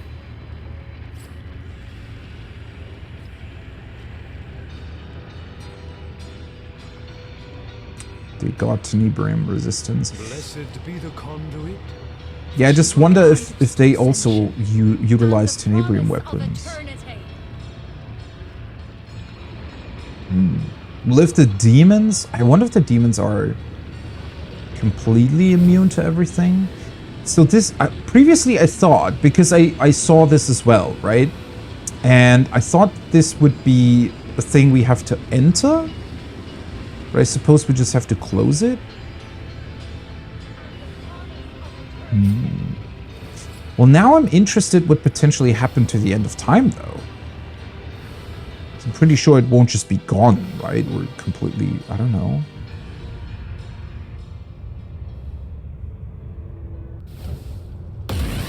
What the fuck? Okay, so it's actually under attack?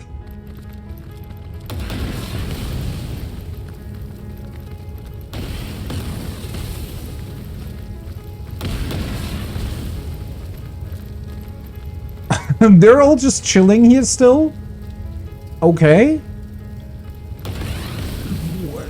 This is weird though. What?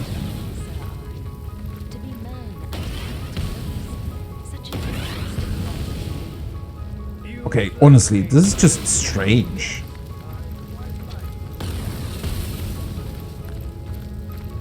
The thing is, it just feels so random that it would suddenly be under attack. Doesn't it? Okay, I wanted to go back to the Hall of Secrets anyways. Let's just check that out real quick. Is everything under attack? Are we not able... I mean, it sounded like it only prevented it from being extended, but I suppose everything's still... Okay, it is completely under attack, though, for some reason.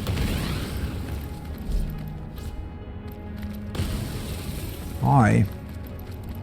I give not you for lost. From this descent, celestial virtues rising will appear more glorious and more dread than from no form. Yeah, no idea what you're supposed to say there. Let's buy the rest of the maps. Wait, what? She's selling the same stuff again that she sold last time? Why is she still selling... Secrets of the Trade is what I'm missing, right? This is so strange. What happened? So, this place is just under attack from fireballs until I close that void portal? It destroyed... It's destroying my furniture. Okay, so, like, the general idea of this is really, really cool. I'm just really confused why it seems to be so random, right? You just sort of randomly walk up to that fireplace and suddenly Zigzags is telling you, oh, hey, we're under attack. But I guess we're only under attack because you specifically tried to walk up to this portal that otherwise would have been completely, you know, not part of anything that we're like, what? And if we close the portal, then I don't even know. What? This just seems so completely out of context and random for some reason. And anyways, I have the secrets of the stars, I have the mundane secrets, so... I give not you for lost. From this descent, let's just buy a whole bunch of the... rising will appear more glorious and more dread than from no fall.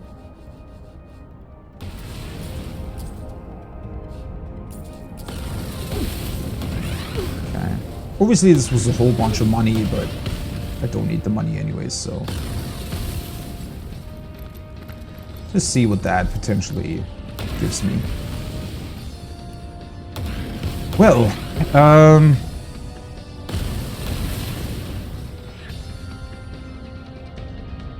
guess I'll just go back here or something. So I don't know what to make of that, to be completely... I'm not a big fan of it, if I'm completely honest. Really not a big fan of it. I feel like that area should have been gated off or something. And just inaccessible. And then later on, something else takes you there, right? It would have been cool if, especially if they teased this, right? So Zigzags could have straight up said, hey,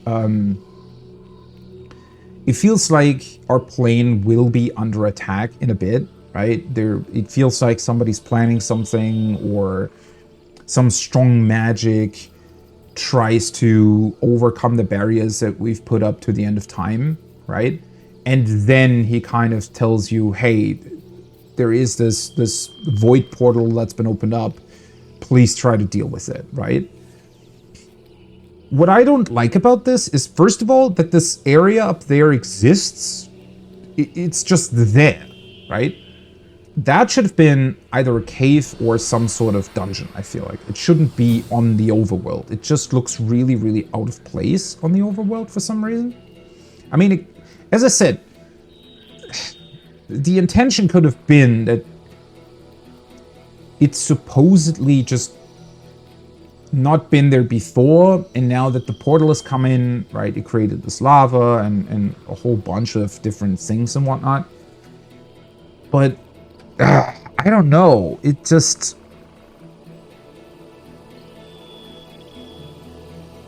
that whole deal just seems...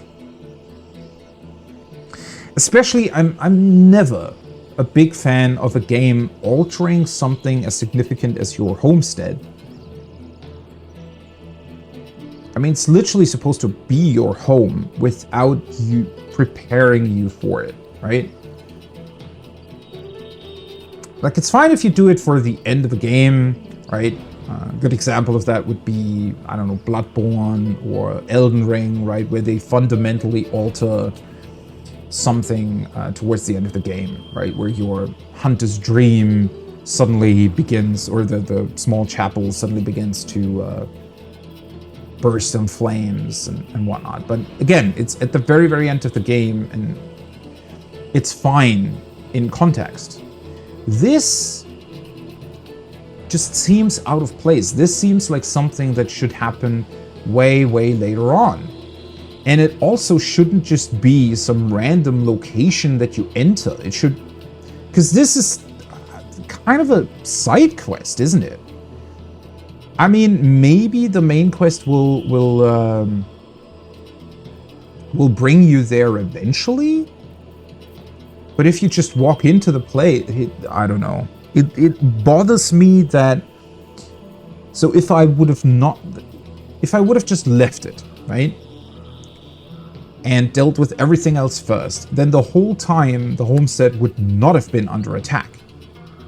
It's only because I walked literally up to its gates that now everything else is transpiring. And I don't know, it seems to not fit at all with the main quest.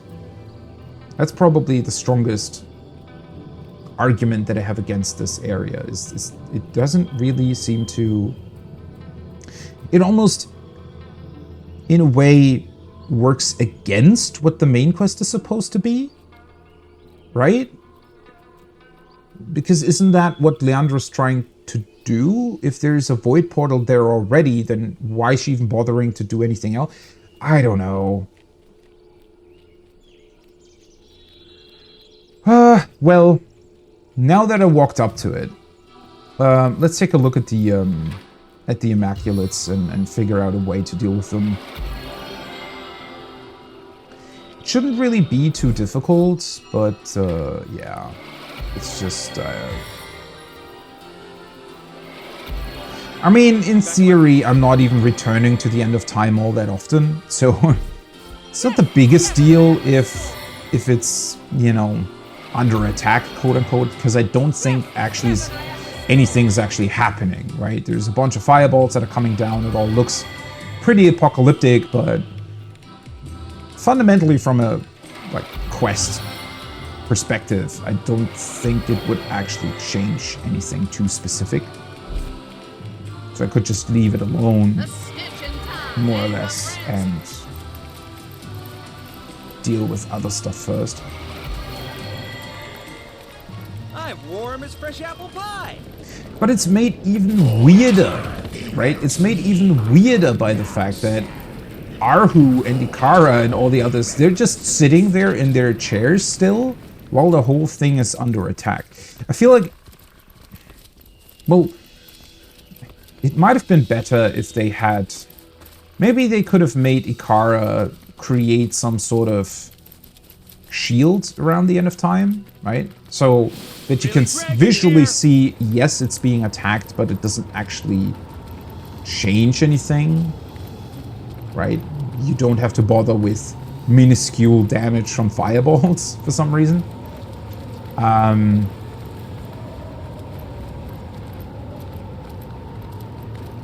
Yeah, I don't know why they decided to do this. Also, I do wonder if the demons are completely resistant to everything if you don't have tenebrium weapons, because that also seems like a bit of an annoying prerequisite if they forced you to utilize tenebrium weapons here. Okay, so we talked about the right path just having a bunch of lava. It looks to me as if the right path doesn't actually lead anywhere. So...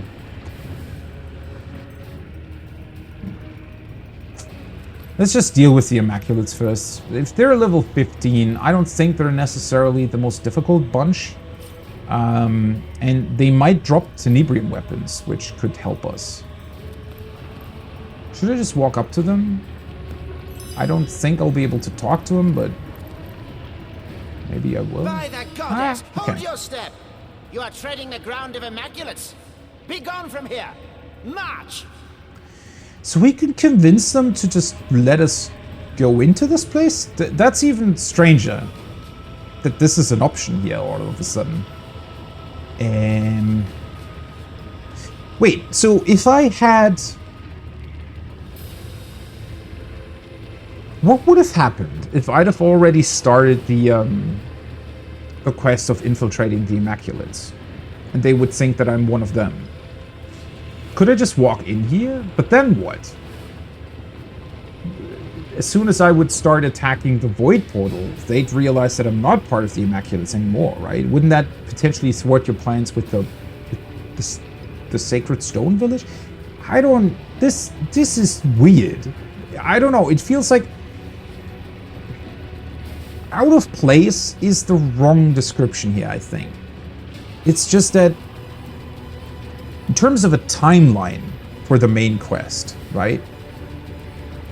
It just feels like this place should have come more towards the end. The fact that you can literally just walk in here just doesn't work. It's really, really strange. I don't know why they decided to do this. Or allow this, rather. Your goddess bows to me, so stand aside or incur my divine wrath. Don't you recognize reinforcements when you see them? I thought you'd welcome a challenge. Well, so far we've not tried to infiltrate the Immaculate, so I don't think I should go with option 2 or 3. Let's try to intimidate them.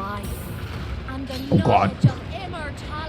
Okay, yeah, that's not gonna work, is it?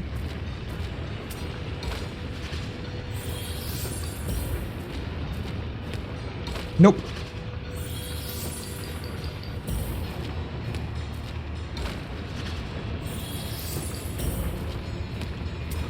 Nope.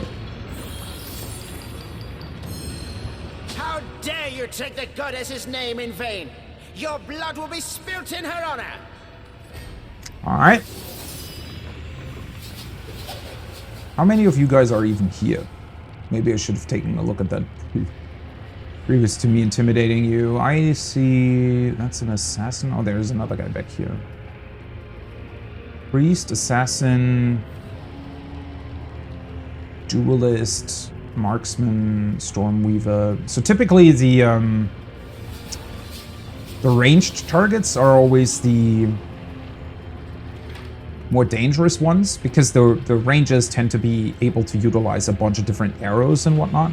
So you're never quite sure what they're actually doing. It would be... I think it might be a good idea to charm the guy. I mean, I'm in a pretty good position here, considering that they need to pass this area to get to me. At least their melee attackers need to. So it might be a good idea to just blow the place up as much as I can. While at the same time charming one of them.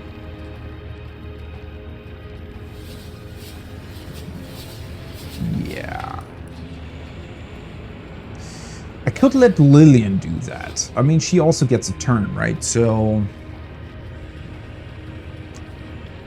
maybe Berdotta could do something else in the meantime? Thing is, they're all, like, really, really far away for now. I'm actually in a really good spot here, I think.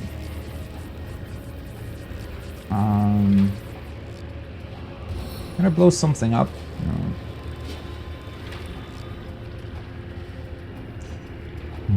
Do I have oil? Or something to that extent? I could create a static cloud, but... don't know how much use that's going to be. The only issue is if Lillian's charming spell fails, right? And honestly, I don't even think that I can really do that much with Berdotta right now. Yeah, so might not be the worst idea. Yeah, to be honest, let's let her use a charming arrow. Let's see. Just in case this happens. Alright, perfect. And then I guess I'm just gonna keep the rest of her points, unless I want to do this. But that's physical damage, yeah. Let's just keep the rest of her points for now. Okay. Because now Lillian can throw in a whole bunch of oil. He is still going to be charmed then.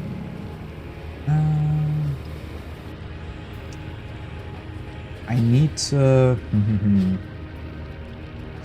I need to have enough oil everywhere to where they have to go through it, right? If I want to try hitting them with a fireball, though, it would also have to be connected to them. I mean, those two guys are still really far away, so I might be able to create more oil and whatnot in the future. Let's... Although then again, nah, I want to throw a fireball there. Let me put this oil here.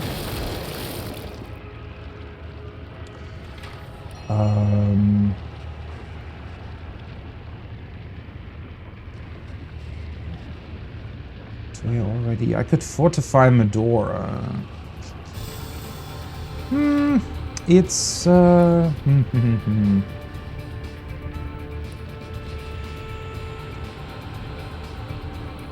what else could I do?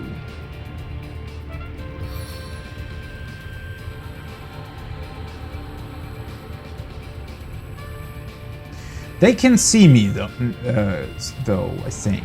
So,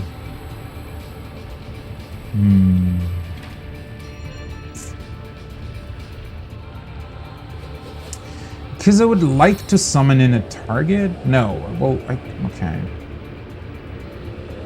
Well, I could summon in the swordsman here and burn the rest, right? So they'd have to go through the swordsman.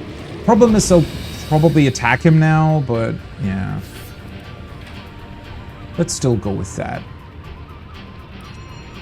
And then... I do kind of want to see what they're up to and what they're doing.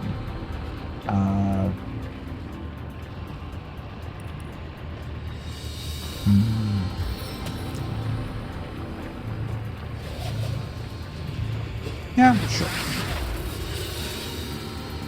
Let's go with this for now.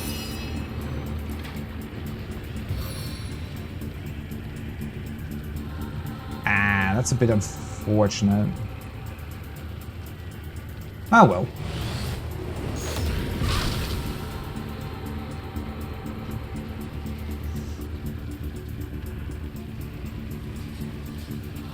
They might be able to run back there, but that'll cost them a whole bunch of points as well.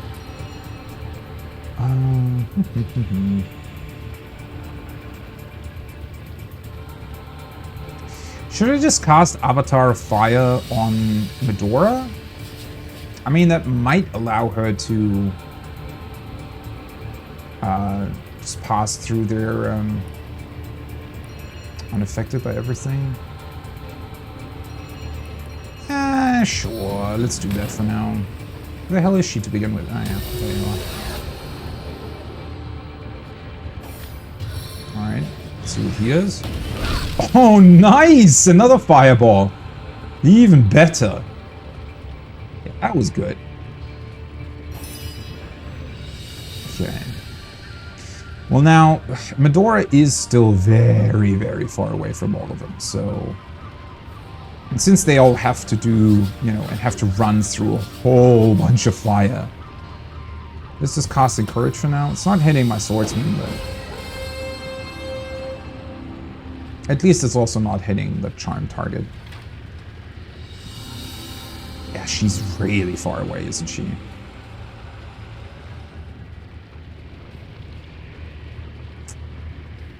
Why does that look like she's gonna walk through the lava? I'm kind of concerned by that, to say the least. I don't necessarily want to walk too far with her, but bringing her into a good position might not be the worst idea either. Yeah, let's go. Oh, God. Does she have to run so close to the whole lava bit? Let's just try to throw that over there. Nice.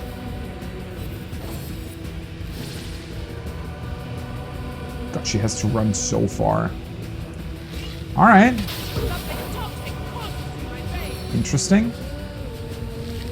Oh boy. Alright. So they're kind of utilizing the same tricks as I am. Interesting. Oh well. At least it makes it more interesting as well. Kind of thankful that I brought the swordsman out here now, because that way I can already deal with her. Alright, let's see what you're up to. Probably healing one? Or, nah, might have been... Was that a heal? That's a heal. Don't know what the other thing was. Can you stop attacking me? Can you please deal with the charmed target? Oh, he also summoned in something. The fuck is that? Oh, is that... That's not a fire elemental, but it's one of these... It's one of the things that I fought in Cyseal, I think. Oh yeah, please throw. Nice. Perfect. Nice. And then turned invisible. Oh shit, I almost... And he walked. This is going to be a very fun and weird encounter, I feel like. Whole bunch of stuff that's been blown up. Arcane Vortex. Alright. Cute. Well. There's a whole bunch of smoke everywhere now, though.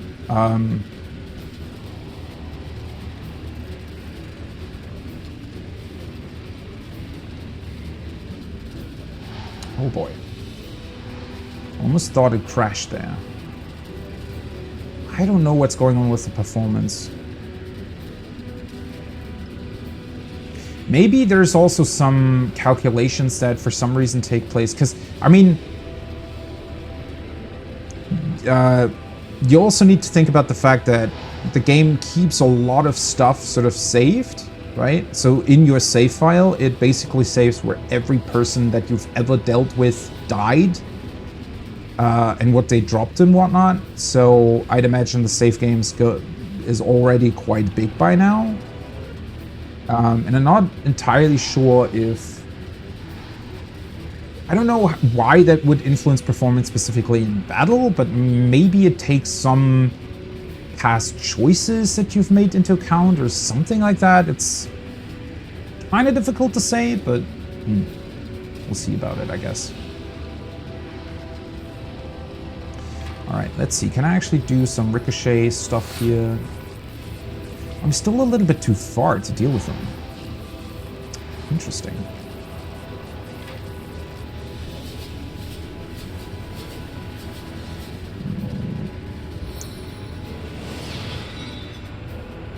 I always forget that I need to stand right next to him in order to do this. It's gonna be a kind of a strange encounter now. Don't necessarily want to have to deal with this guy, because he's also quite strong, actually. Let's see, Windwalker. Right, it also has that. Water resistance.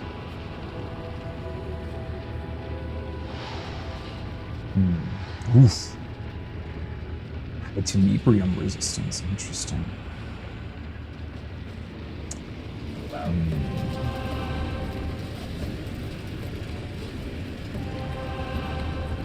He's not even charmed anymore, is he? They're all so nicely packed together there, though.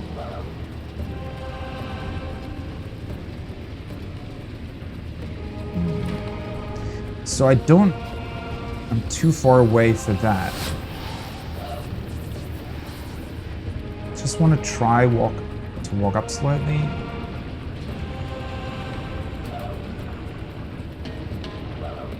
Problem is I can't stand on this weird... How far away am I exactly? Yeah, that's... They're all... They're really packed nicely together back there, aren't they?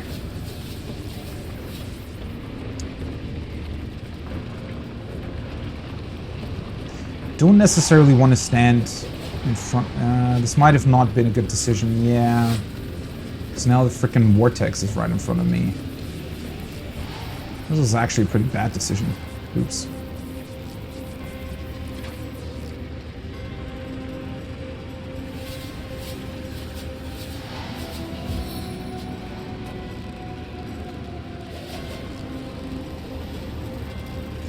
Though.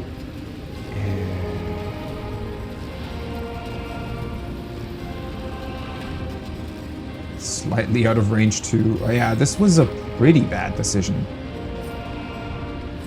Let's see, what else do I have? I could throw...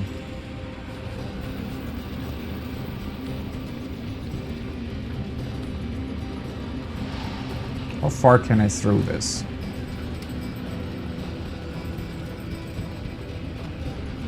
I mean, it does hit the swordsman. Oh god. Kind of only hit the swordsman, I feel like. Why are their throwing skills so bad? I'll fight tooth and nail to take you down. The fuck? Where the heck are you throwing? Yeah, I shouldn't have done that. Where the hell are you throwing that stuff? She accidentally hit the frickin' vortex thing. Ugh. Alright, let's see. Am I able to reach this guy? Of course not.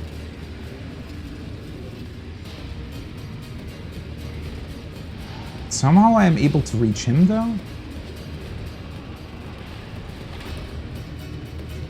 Don't have anything to blow him up, though, right?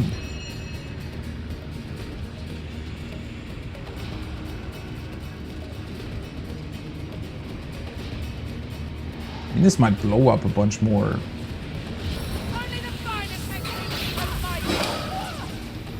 She's dead.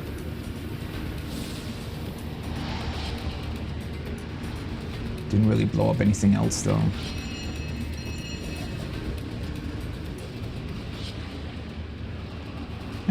Let's charm the... Sure. Ugh, for fuck's sake. Oh god. Performance is dropping more and more. I could try to make the vortex blind. That would be pretty funny, right? That's air. It's only 50%. Because that way I might be able to... Yeah. It's probably not sticking around for too long. Correct? So hopefully that'll allow me to take it sort of out of the battle for now. Alright, let's see what the other guys are doing. How do they have so many resurrection stuff, by the way? Okay. Attacking the swordsman. I do like how a swordsman that only costs 4 AP is quite tanky, actually. Could try to take this guy out, right? Because that would theoretically also deal with the vortex. They're all so close together, holy shit. Might be able to take the marksman out again, though. Not really, but...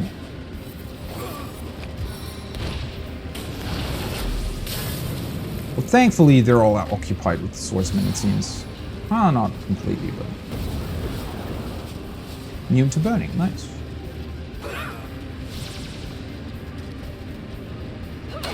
Okay, he's healing. Obviously, there's still a frickin' path through the entire thing where they're not getting burned or anything. Okay. Should I just risk it?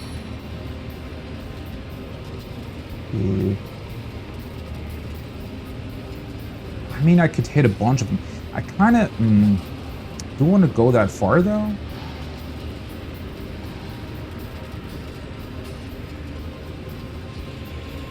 I mean, I can heal myself, right? And I'm immune to burning, so...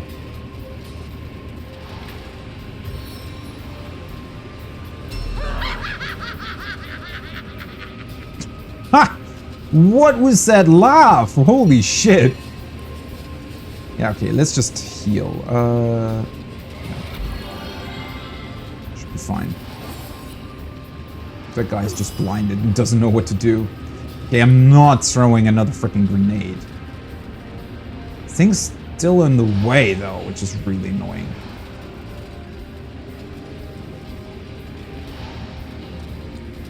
I mean, they're all looking pretty rough back there.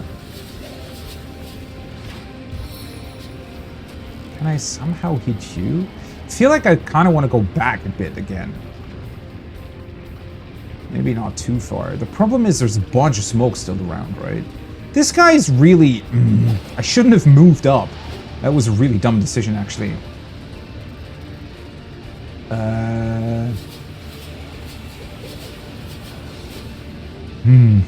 Well, I also didn't really consider that I could blind him. I'm not really able to hit any of the other guys. Technically, if I ricochet off of him, it should, in theory, hit a bunch of the other guys too. Yeah, not the worst idea.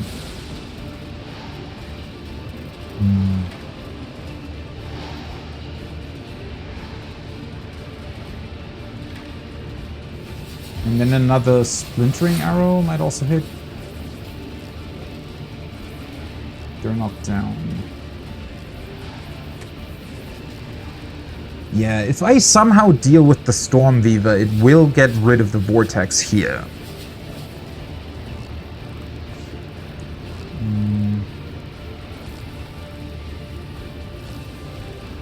I mean, Lillian can heal in her next turn, and they can also heal themselves, so that's, I don't think, a big consideration as of now. Honestly, Yeah, let's spend that one action point to move her over a bit. And see if I can... This might actually kill him. Nice. Oh wait, the vortex sticks around though. Or was it... Wait. Is that the guy who summoned it? Fairly sure it was.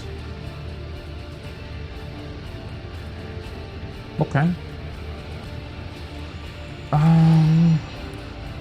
Well, let's see. Honestly, it might be worth it to potentially just utilize healing potions. Although, yeah. Let's just heal this way. Can try to slow this guy, the duelist. He's still got healing on him. But also, oh, he's a bit too far for that. Charming is not back up yet. Could weaken and curse him. Ah, sure, let's try that. Curse failed, but he's weakened. Well, I mean, I'm right next to the assassin, so might as well, right? Wink.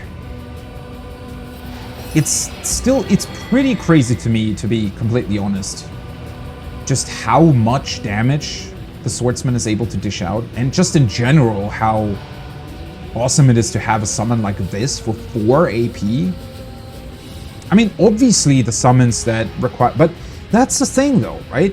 The spider needs 7 action points, and yes, it can poison, and overall can deal quite a bit of damage as well. But arguably, the swordsman's pretty similar in terms of overall usefulness, but for way less action points. The Decapitator is way stronger, but I don't know. It's still a pretty good sort of deal, I feel like, that you get there. Should I just try to stun the duelist here? I mean, he's also weakened, but...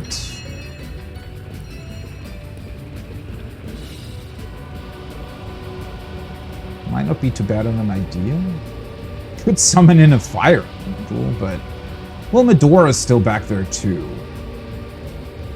How many people are even still alive? I think the duelist up here is actually the biggest threat right now. Let's try to stun him. Nice. Well, that makes the thing certainly easier. Should I...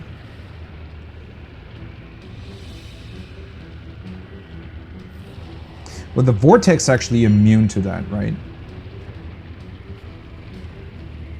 Anybody still poisoned? Technically, yes, but...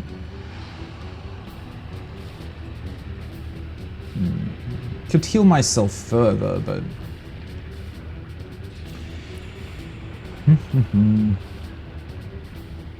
Should I hasten somebody?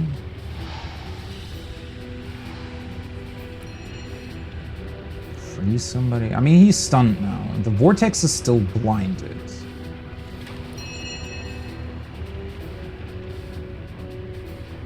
Who would benefit from being hastened, though? Nobody in particular, I feel like. Swordsman. Can't hit the assassin. I might as well just hit the duelist with a normal attack, to be honest. Yeah. Chug away at his health a little bit. Alright. Medora's turn. I should be able to do quite a bit here. Assassin. It's the assassin that's the... She gets the next turn, right? I might just want to knock her down again before she does anything, because this guy's had his turn now. He's not the biggest threat anymore. I really wish I had one more point, right?